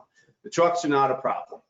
Most of the traffic stops I do, about 1/6 in the summer of all traffic stops I do are related to a violation downtown in one shape or form. However, I don't stop the vehicles downtown because it creates a huge mess down there. What I do is I wait for them to either get out of town in one direction or another. That's where I stop them. I don't have to stop them at the point of the violation. I have all the time in the world to get them where it's safe for me, it's safe for them. Unless it's an immediate need, I don't stop them downtown. And DOT's are here 2 to 3, 4 times a day. When I was doing those free burritos, they kind of told me their schedule. They're here. The carrier services? Yeah, MCS. The cops, yeah. Yeah, so MCS 82, he's motor carrier safety. He is a division of the Department of Transportation. He runs the weigh station south of town, and he is on shift in this area 5 days a week. And just so you know, I was accusing. No, it's fine. To you to address the question. Yeah, no worries. Okay, any other questions for John?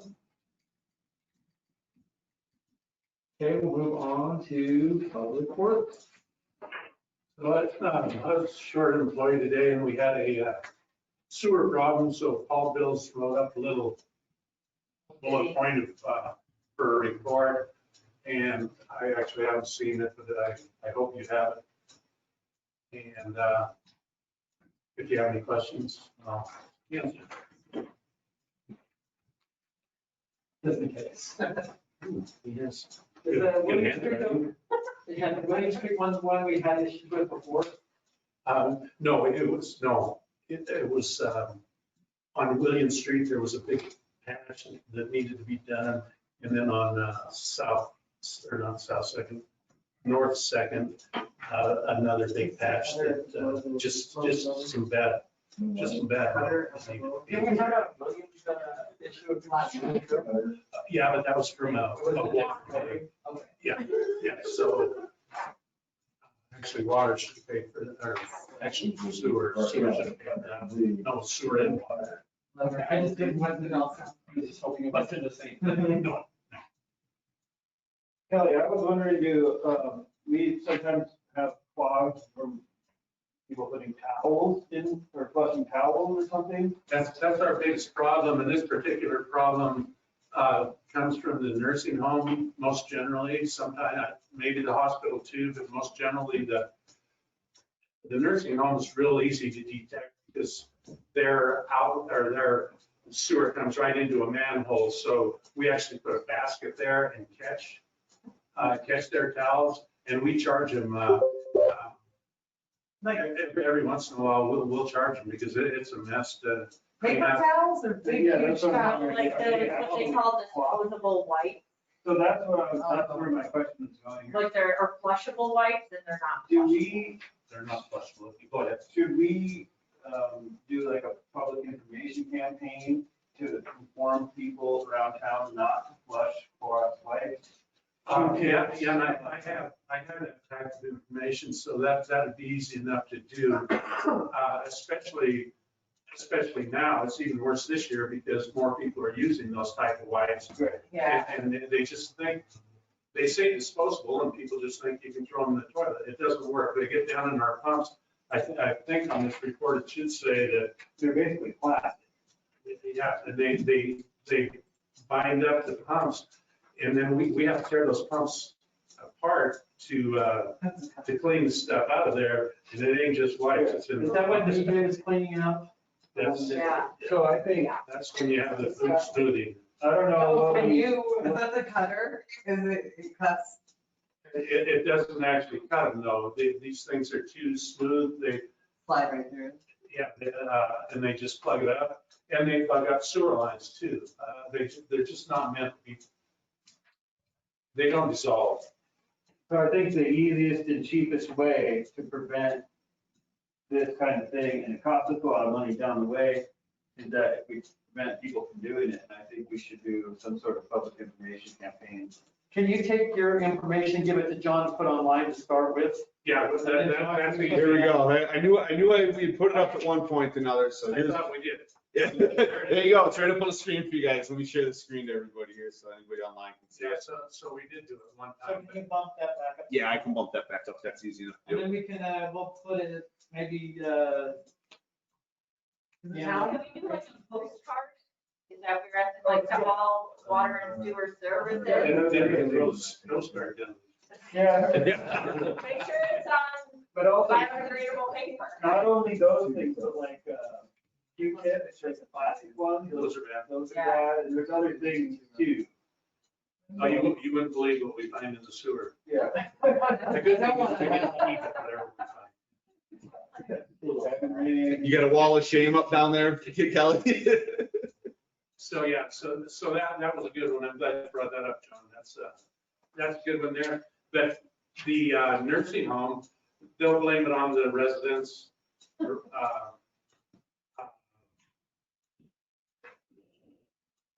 What I told them, we'll send them a $150 bill every couple of months and they pay it. So if you go down and clean out that basket, we won't charge you this. But no, you clean it out, we'll pay the $150. yeah, there's. Take any other questions for Kelly?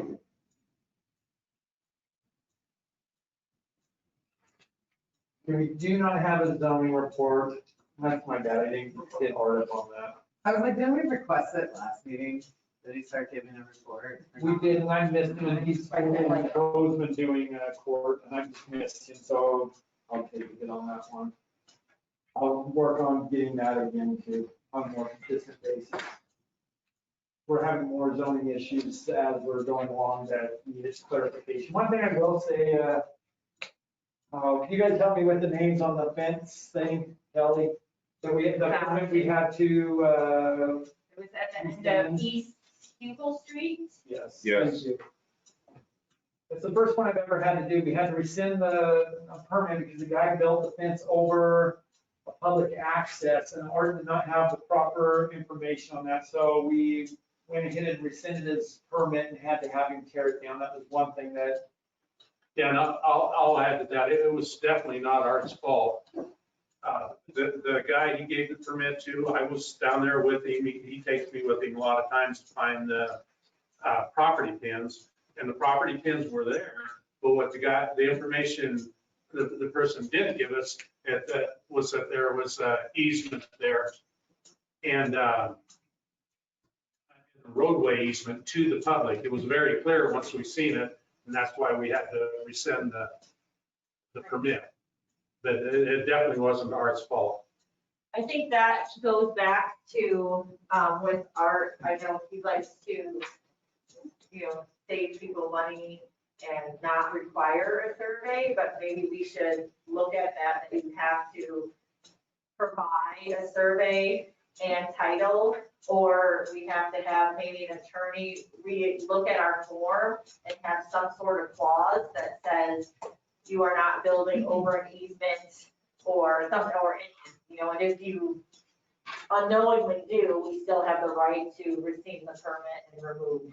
So, because, stuff can get lost from 50 years ago, whatever, grandson takes over the grandfather's property, he's just trying to do whatever and doesn't know stuff like that. So I think it would behoove us to update our form. Unfortunately, this town, maybe this town is growing and we need to, I agree, we need to update a lot of this. A lot of this is.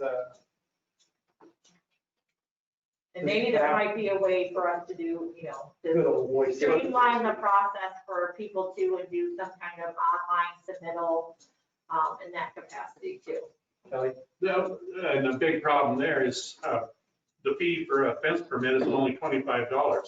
I mean, we can't go up to the courthouse and do a title search on that. I'm saying they should provide it. It just needs to be clearly written in the permit that it's their responsibility. Exactly. And in fairness, because I check fence permits all the time that Art's doing when I'm driving around town, every single permit I've ever seen of his, he writes on the bottom, the fence must be kept within your property of the approved, on the permit. He prints that right on the bottom. So in this aspect, he did the same thing. He put that right on the bottom. They didn't keep it within their property because they failed to show the easement. Exactly. So I'm not saying he did anything wrong. I'm just saying maybe we need to improve the form that ease him so he doesn't have to manually do that every single time, and I think the form could be better. He would agree with that. Yeah. Okay, let's go ahead and move on to the clerk treasurer report. Ginger? They have my written. And I've asked Blake to give me grace until tomorrow. This week was not conducive to get a lot done on the budget. So I haven't this week. I'm gonna have time to get back into it tomorrow, and I should have a time frame figured out of when I can bring it back to you guys. We did get our taxable value. A mill went up about $100 this year. Up to $100? No, up. Oh, okay. Up $100 from what it was last year. What were we at? 27, I believe, we're at 28. 100 per mill, Ginger. That's $100 increase per mill, yeah. So pretty significant. I should have.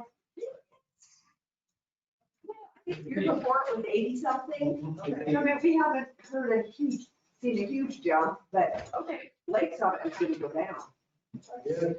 You watch and see it, we're gonna get hit somewhere. We will. Anyway, I can call Lake tomorrow and give him a better timeline or a timeline of when I believe I can have that pulled together for you guys. And then I will put out an email and we'll figure out a time where everyone can go. Pretty much, I think I'll just pick something as long as. That's driving me nuts. That's driving me nuts. Just turn it off. Kind of control.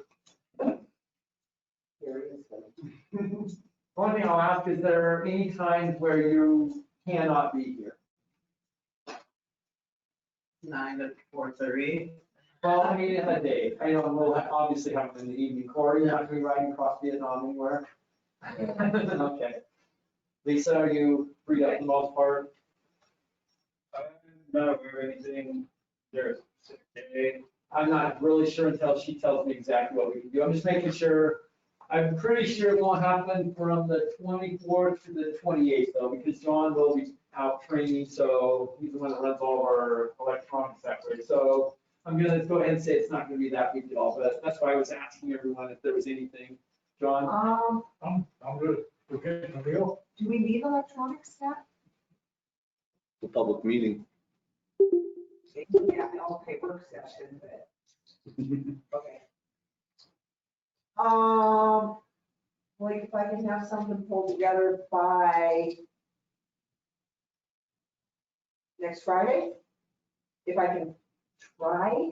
I want you to be able to look at it, make sure we have everything that we need, because we don't want to have to go back. So you take your time to do your research. But we're now running on a timeline or a deadline, Which is, first part of September.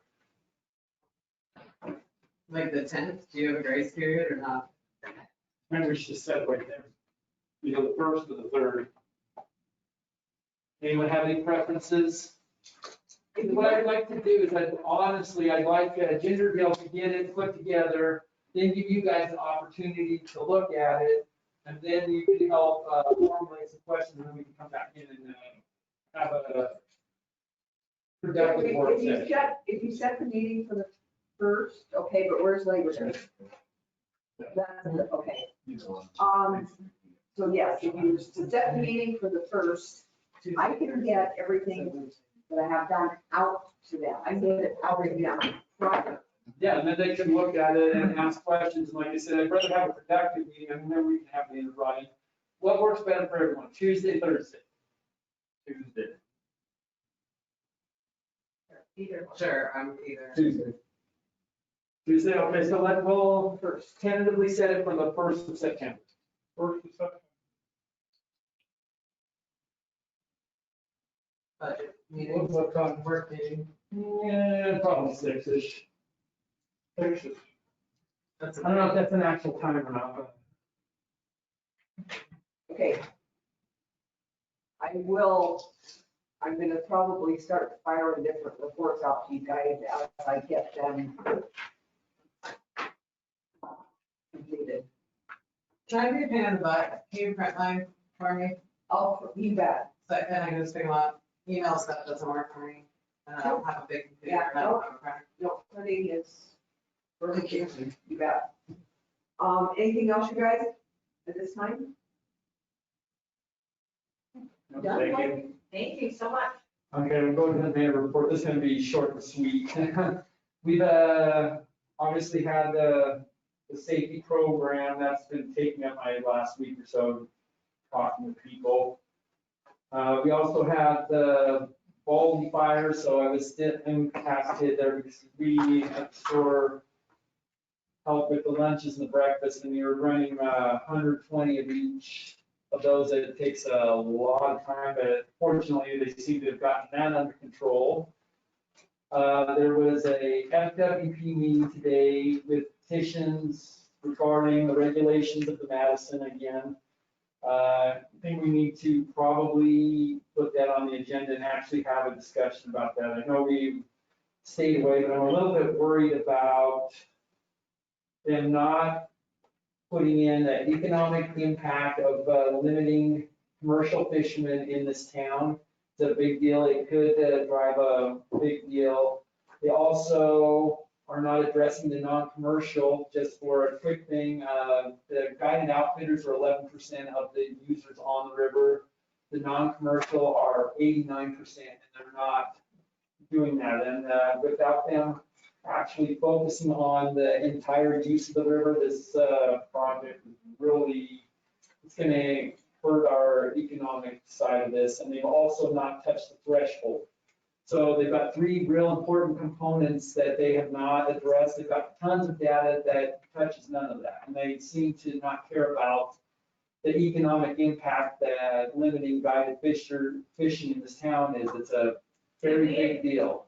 Can we invite someone from FWP to brief us on the data, or get the report and brief us on the data, so we can have a knowledgeable discussion about it. I can get as many people as you want. I got people knocking down our door. Yeah, no, I just think to have, yeah, Yeah. yeah, and I think it's maybe gonna take a multiple, but maybe at some point they come and present, and then we hear from other people, you know, and then have a discussion, or I guess I don't, what is the end, that you want them to consider it in a report, the economic, so we're gonna make a formal request to them, they can, is that what That's you're? what I'm looking Okay. for. And I'm gonna be enlisting other mayors of towns along these rivers because Okay. without having this proper data, they cannot make a educated decision, and it affects the livelihoods and the economy of this town. We have to be very mindful of that. I've let it ride for quite a while. It's been going on since probably 1980. But since I've been here in 2010, this has been going, and this is the first time that they put something out, a petition out for public comment, which is the final step before they make an actual decision. They haven't gotten as far before. So what, I mean, Because other than usually just they- saying something, what power do we have to just do anything to the federal government? They're a rulemaking committee. They're it's state government. Oh, it's state. But it's So also we can a make a rulemaking request as a committee. municipality. I'm I think we curious need what- to be informed and respectful and, you know, submit a formal request or whatever the discussion needs to be. Yeah, and that's, I want you guys to be informed and help with that because the backing of the town helps a lot when it goes into this. But without those three components, I feel like, if they had that data, that'd be great. And then I feel like they're making an educated decision. Without that data, they're not, and they've all admitted that they do not have it. So it's a big problem. Okay, one other thing, What are we proposing that they not do the first? Well, I think not it'll just do have to this? be on an agenda item. yes, and that's what I want you guys to be informed so you can help make proper decisions. And then my last thing, I got an opportunity, myself, Justin Gatewood, and all hands from the county got to talk with the governor on COVID issues on Tuesday, which was actually pretty cool. They never had the opportunity to meet with him. And it was a very brief meeting. It was only a half hour, but it was nice to be able to let him listen to us and talk. One of the things I pushed out was I think we need to get our health department more help so they can, they've done the very best job I believe that they can do. I think they need more bodies to be able to help them. And he went on to explain that how the testing process was going, where the state of Montana can do 1,000 cases a day. And then when we started pushing the testing really hard, they were sending it out to a lab in North Carolina, I think, that would take 3,000 cases right in there, and it would take 3 to 4 days, and then it went to 2 weeks, and then they weren't getting results at all. So they've enlisted MSU to start their primary to be able to help with the testing process. We talked about, there's one more thing that we were on there with, the mask implementation, which was, in my opinion, a very unfair way to go at things, as in making the businesses responsible for enforcing the mask. And I brought up the point, are we supposed to tackle people to get them down to make them wear masks? And it's, had a little laugh with that, but it's, as long as our businesses are doing their very best to educate the people, have the signs up, or asking the people to have just put the fingers up. They used a grocery store in Lewis, Clark County, that put up a sign and actually got cited for this that said, if you have a medical issue, you don't have to wear the mask. And so no one was wearing the mask, and they were cited at that point. All they're really looking for is education. They're not looking for our police to be the mask police, so to speak, and just do the very best that you can. People are not going to be cited as long as you're doing the best you can as far as the businesses. And that was my number one complaint from business owners on that sense, because how do you stop someone that absolutely refuses? This is the store, we had 2 confrontations within an hour of us opening the store, one person wearing, one person not, getting into it with each other, which was very interesting, but fortunately, we didn't have to call John, we were able to get set up here ourselves. So I'm gonna stop with that and then go to commission comment. John, do you have anything? Yes. Okay.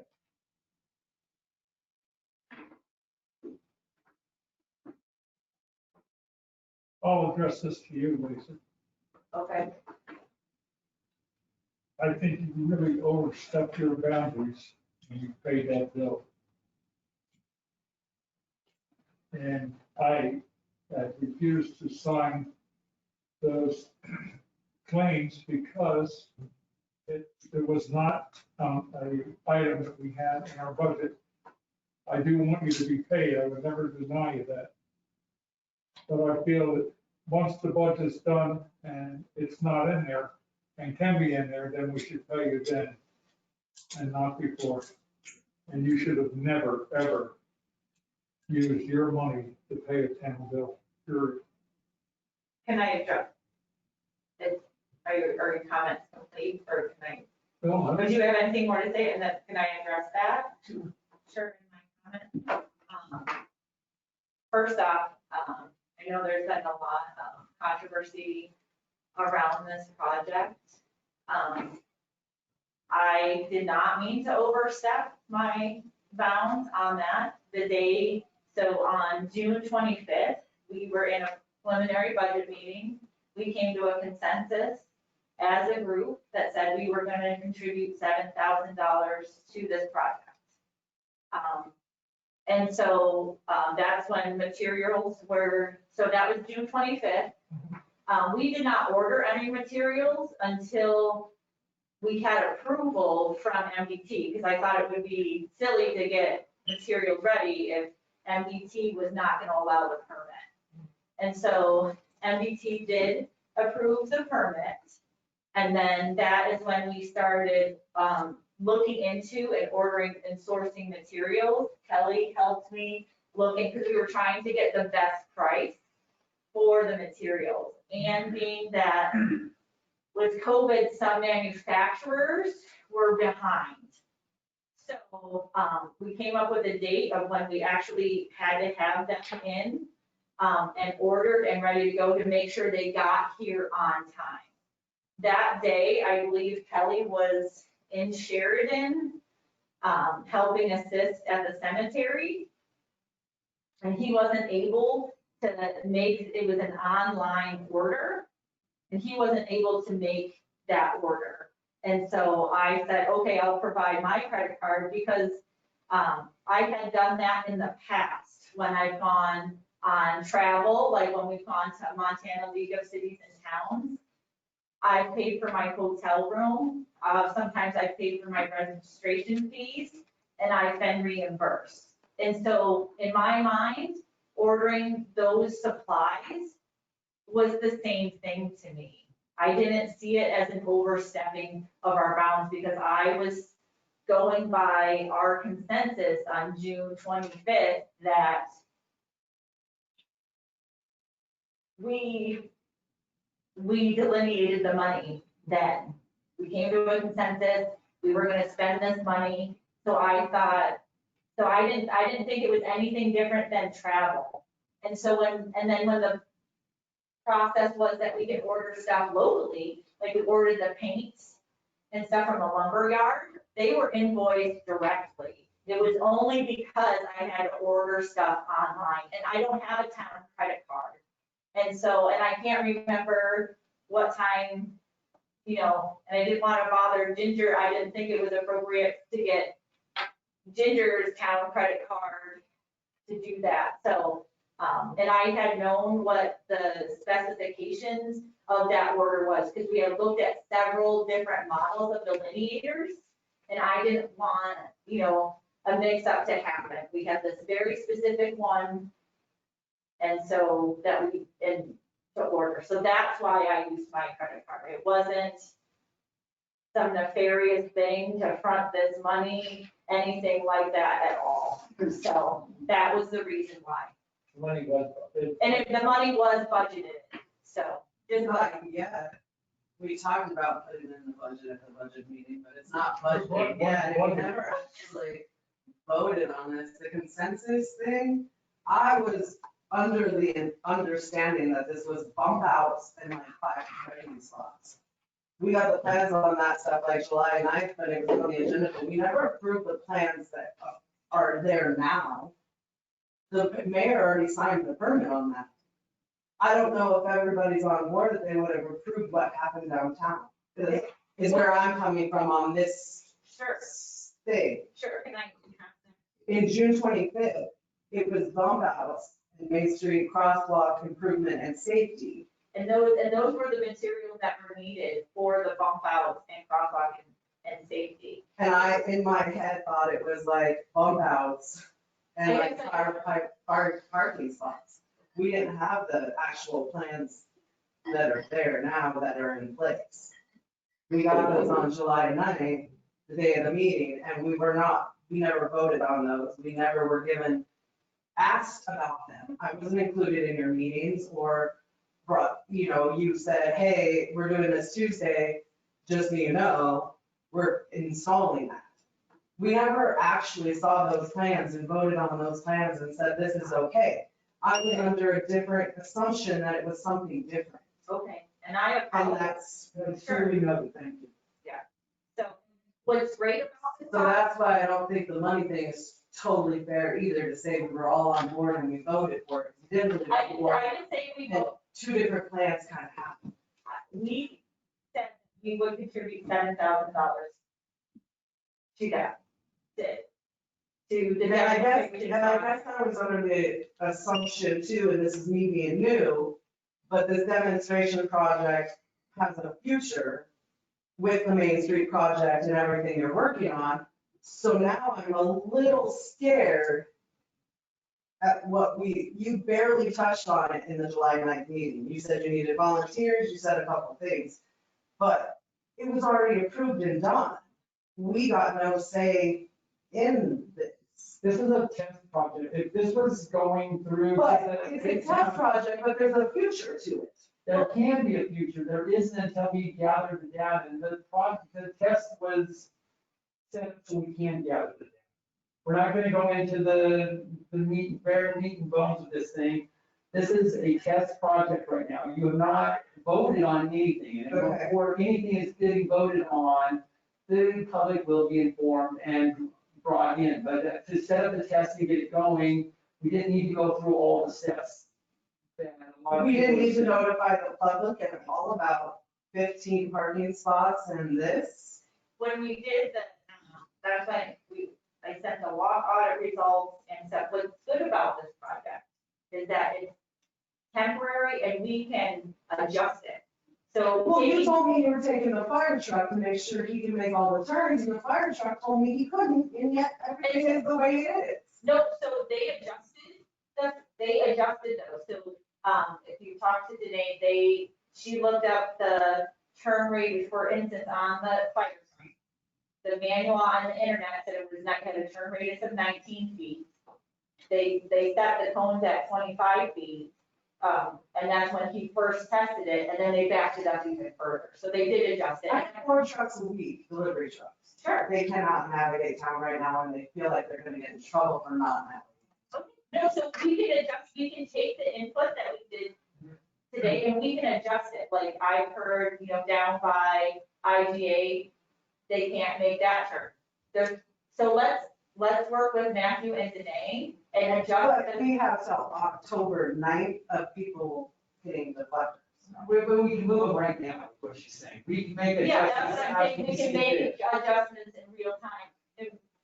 The important part is that they gather data beforehand and they need to gather data while the project is happening for it to be effective. And that, what I envision is taking that data and then using that through the community process for the master plan. And it might not happen. The other thing we talked about was bump outs in precincts. Yeah. Parklets were never mentioned. They showed up in that email on the night, No, and now they're on, we never talked No, about. and that was a miscommunication. Can I explain this for a second? That was a miscommunication. Those curb extensions, that's what those are. Curb extensions, I never heard. Yeah. Parklets No, before in and- my life, before. Exactly, so those were curb extensions, and then it was thought, because sometimes paper doesn't, you don't. The drawings are pretty drawings. Yeah, The exactly. drawings are pretty, but we never saw them. Hang on, we need to circle, this is not an agenda item, we need to. And I asked for it to be on the agenda. And I make the agenda, so at that point in time, I duly I noted, did ask for it to be on the agenda. duly noted, but I make that agenda. Okay, back to comments. Lisa, go ahead and finish up with whatever you want to have, or. I was just saying that it's temporary, we can adjust it in real time, and that we need to use this, data that we gather to go into the, master plan process, which is a community like. We need that data, and that was the reason to go forward with it when things were postponed by COVID. When we had the walk audit, it had to be limited to, we were still doing the shutdown, it had to be limited to 10 people. And then we had our core 10 people, and then we went around to different businesses and talked with them. Could have been a little rushed. I how you guys kind of talked to people, but kind of didn't. And then you also said that we all unanimously were okay with this project. That's totally fair. You both answered emails saying that we voted on the money and that. I never said we voted on the money, we came to a consensus on the money. Is that how I feel that now? He said we voted on it in the budget meeting. You said we came to a consensus. I don't think that's totally fair because I don't think I know the full scope of the project. And I feel like the transparency issue is a problem.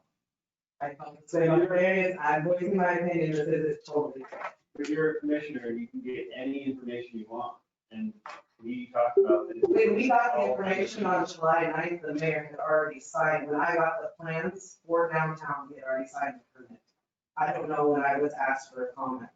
Yes, I could have got more involved. I didn't realize you were having meetings and doing all of it. I can't do walk audits in the middle of the day, Jason. I'm busy at noon at 2. I'll try in the future. I am short-staffed almost always.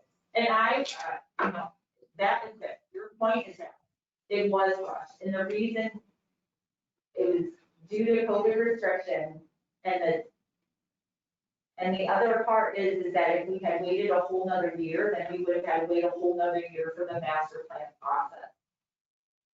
I certainly can learn from mistakes, and I think that the master plan process will be highly advertised, whatever. When we had the walk audit workshop, that was in 2018. That was open to the public. We had 20. I remember you guys talking about it, and I remember the turnout. I remember. Yeah, People are interested in doing it. And so I want to be informed. And so with our master plan process, yes, absolutely. So that we can address those issues there in the master, because this is not permanent. It's reflective. It was a lot of I know, I did it once. Let's, sorry. I just want to comment that I think it's absurd to not punish Lisa, but pay her back because you don't like the project. That's not what John said. He said, once we budgeted the money, if we do it right now, right, the claims, where does the money come from? We haven't budgeted, so Ginger just pays her out or whatever, so now we have more money. It's just confusing to me. But we do this all the time where people get back for their cell phone, they pay a bill. They get paid back. That's within working parameter, and it happens every month. This isn't working, something that we pay every month. This isn't normal, this isn't within working parameters. There's just a word on budgeting. When you go in to start your new budget, it's like kind of like what reserve cash you have is what you have to operate on until your next big tax payment comes in. And it's typically day-to-day operating costs or typical costs that you have through the year. And I think that's what Chrissy was trying to say. And we do wait until it's budgeted until the budget passes. That's a commission.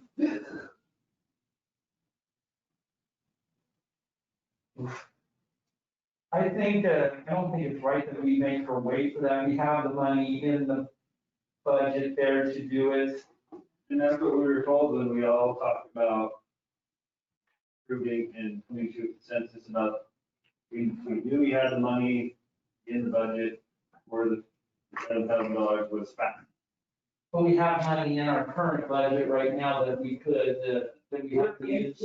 We're operating without a budget right But we had money left over from the last year's budget. now. As far as reserve cash, Yes. yeah. Do we have the money to actually pay it? There's more to it than that. I mean, it would be, really need to show you on paper. Yeah. That I would approve Mr. Bancroft's request and we can wait till the budget. Okay. So would we not move to approve with the, we have to amend these? Can we just amend the claims then? You just make a motion to approve the claims, with the, Minus minus the, But I want to be on record too, to make sure it's there so it's forwarded to the following month. I will, because I'm gonna pull it and it's gonna go back in the claims file. Okay, I just want to make sure it's on record that it's still there. I don't want it just to disappear. I'm not to do that, but same time. No. Okay. Commission comments. Jason, do you have anything else to add? No. Lisa? No, I just want to make sure, yes, I'm sorry, that, yes. I'm taking all public comments seriously. I think you've seen that I responded to just about everybody that has emailed in. And that this project has been, my work on the town council does not reflect my day job. I've been a walkability advocate or learning about walkability for a really long time. So yeah, so this is a reflection of, my work on the town council. And that I do take the public comment, good, bad, and ugly. I have not been on Facebook to check things out. I don't think constructive conversations happen there. And so, but that is why I wanted to respond to all the public comment that came in through email and here this evening. So, but this does not reflect my day job. This is me working for the community. Your efforts are appreciated. One small thing. You put out a letter of what parking was available, off the main streets. Is there any reason that we can't get to the business owners downtown Well, and that was my, and have them tell their employees, you're to park back here, not here? Yeah. Because you're taking all, we're losing parking spots and then the employees are there. yeah. Where if they went in the back and parked, there would be more spots opened up. That's Yeah, what and that was my suggestion. It was like that, certain businesses are closed on Saturdays and Sundays. And if we could work out an agreement, just like we worked out with the school, that this is exactly what you're saying, when those are unused. So, and I can clarify with, Dulcie, like, that was their question. Yeah, that was actually really good. Tori? I'd like to thank both of you for all the work that you guys have done with it regarding this. I went to the Active Communities Workshop a year and a half ago, and realize the importance of, necking down areas to slow traffic down and have a perception that, there's tighter boundaries for these big trucks to be traveling. I was gone for our last meeting and I definitely did. I was honestly really surprised. I had not seen the plan. I think you told me that there was a plan, and I generally check in with, or try to check in with Ginger on that after I got back from my vacation, and I did not expect to see so many parking spots missing. I think when we did the Active Communities workshop, it was, I don't know, how many was it, 5 or 6 spaces that kind of was talking about? I think what the engineers did based on the distance from the crosswalk and from input from the business owners, like I'm playing James, we talked about the one, but I don't see why we couldn't adjust some of that now, as long as it meets within the design standards. Okay. And one thing I took some notes actually, that day, 1.5 years ago on that walk audit. And I guess to address Robin Blazer's request. Oh, you're good. We're really good. I think you're. Okay, let's, What? do you have anything else? I was just gonna say, for Lions part, but like, if there was something I wanted to, that was a good idea for the east side of town. But other than that, yeah. Welcome back to Vietnam. Hey, Christie. I don't know what we're rushing for. It's not a rush, it's, you've got to be careful, like, you're talking about, it's not an agenda item. Oh. You go in, and that's why. Kind of touched all the stuff. I'm not against the study. I'm not against you, Lisa. This is not personal. This is more like, I feel like I was ambushed by people because this is not what I knew was going on. I wasn't up to speed on this. I think something this big and this caliber should have had transparency through the whole town, and that's for sure. And then I think we've all recognized that there were a couple of things we could have done a little bit better, but we need to make sure and understand that the importance of the project does not now outweigh a couple of mistakes that we have made. We can, and Rob said we're on the defense a little bit, but it's, we can fix this. This isn't a permanent thing, and the intent of this was to get it out there and then take public comment. But it kind of went backwards from what we were intending. We didn't think that there was going to be blowback. We go into these meetings all the time. We have meetings after meetings. We have 3 or 4 people that happen to attend these meetings, and we never hear about most of the things we talk about. This happened to be one that we were wrong. We will fix it. The public comment is being taken, and we will continue on from there and make sure that our mistakes are corrected and rectified. That's all we can do at that point. Okay, I'm going to do just a little bit. We're going to go into executive session, but I want to do claims first, and then we'll go into executive. So I'll move to approve the claims minus 1302. 1302. Line up, is it line item 1302? That was not the number you had on it. Or no, minus, okay, well. 1302 is not an account number. Do your thing. Motion to approve the claims. Minus the white delineators and doodle pads for reimbursement. Can I get a second? Second. Okay, did you hear that, John? Okay, call the vote, Corey? Aye. Aye.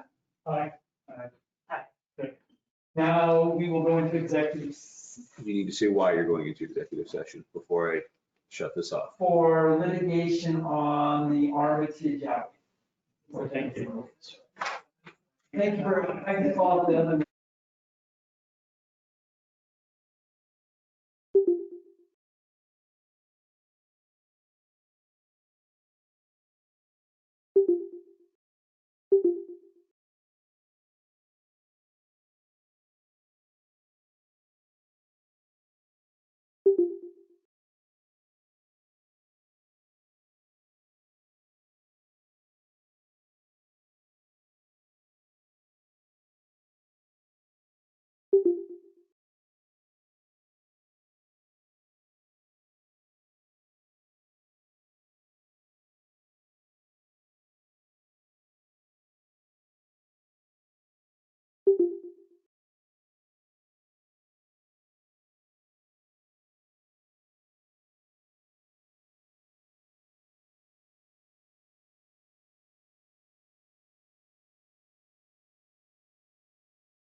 Okay, Move to adjourn.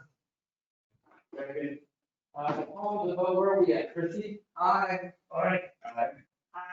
All right. Thank you, guys.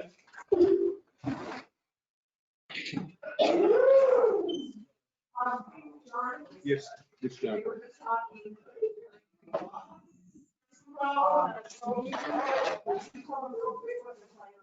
The new microphones.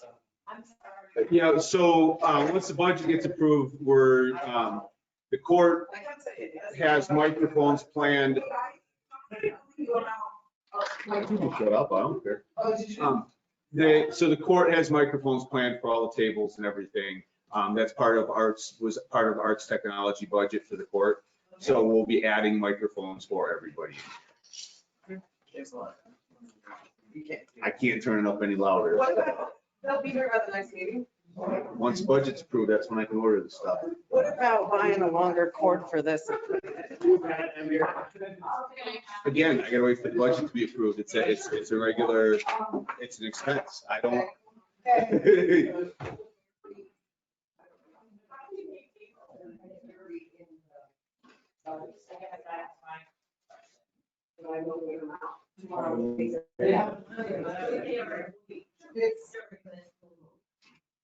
Every day expenses you can keep paying.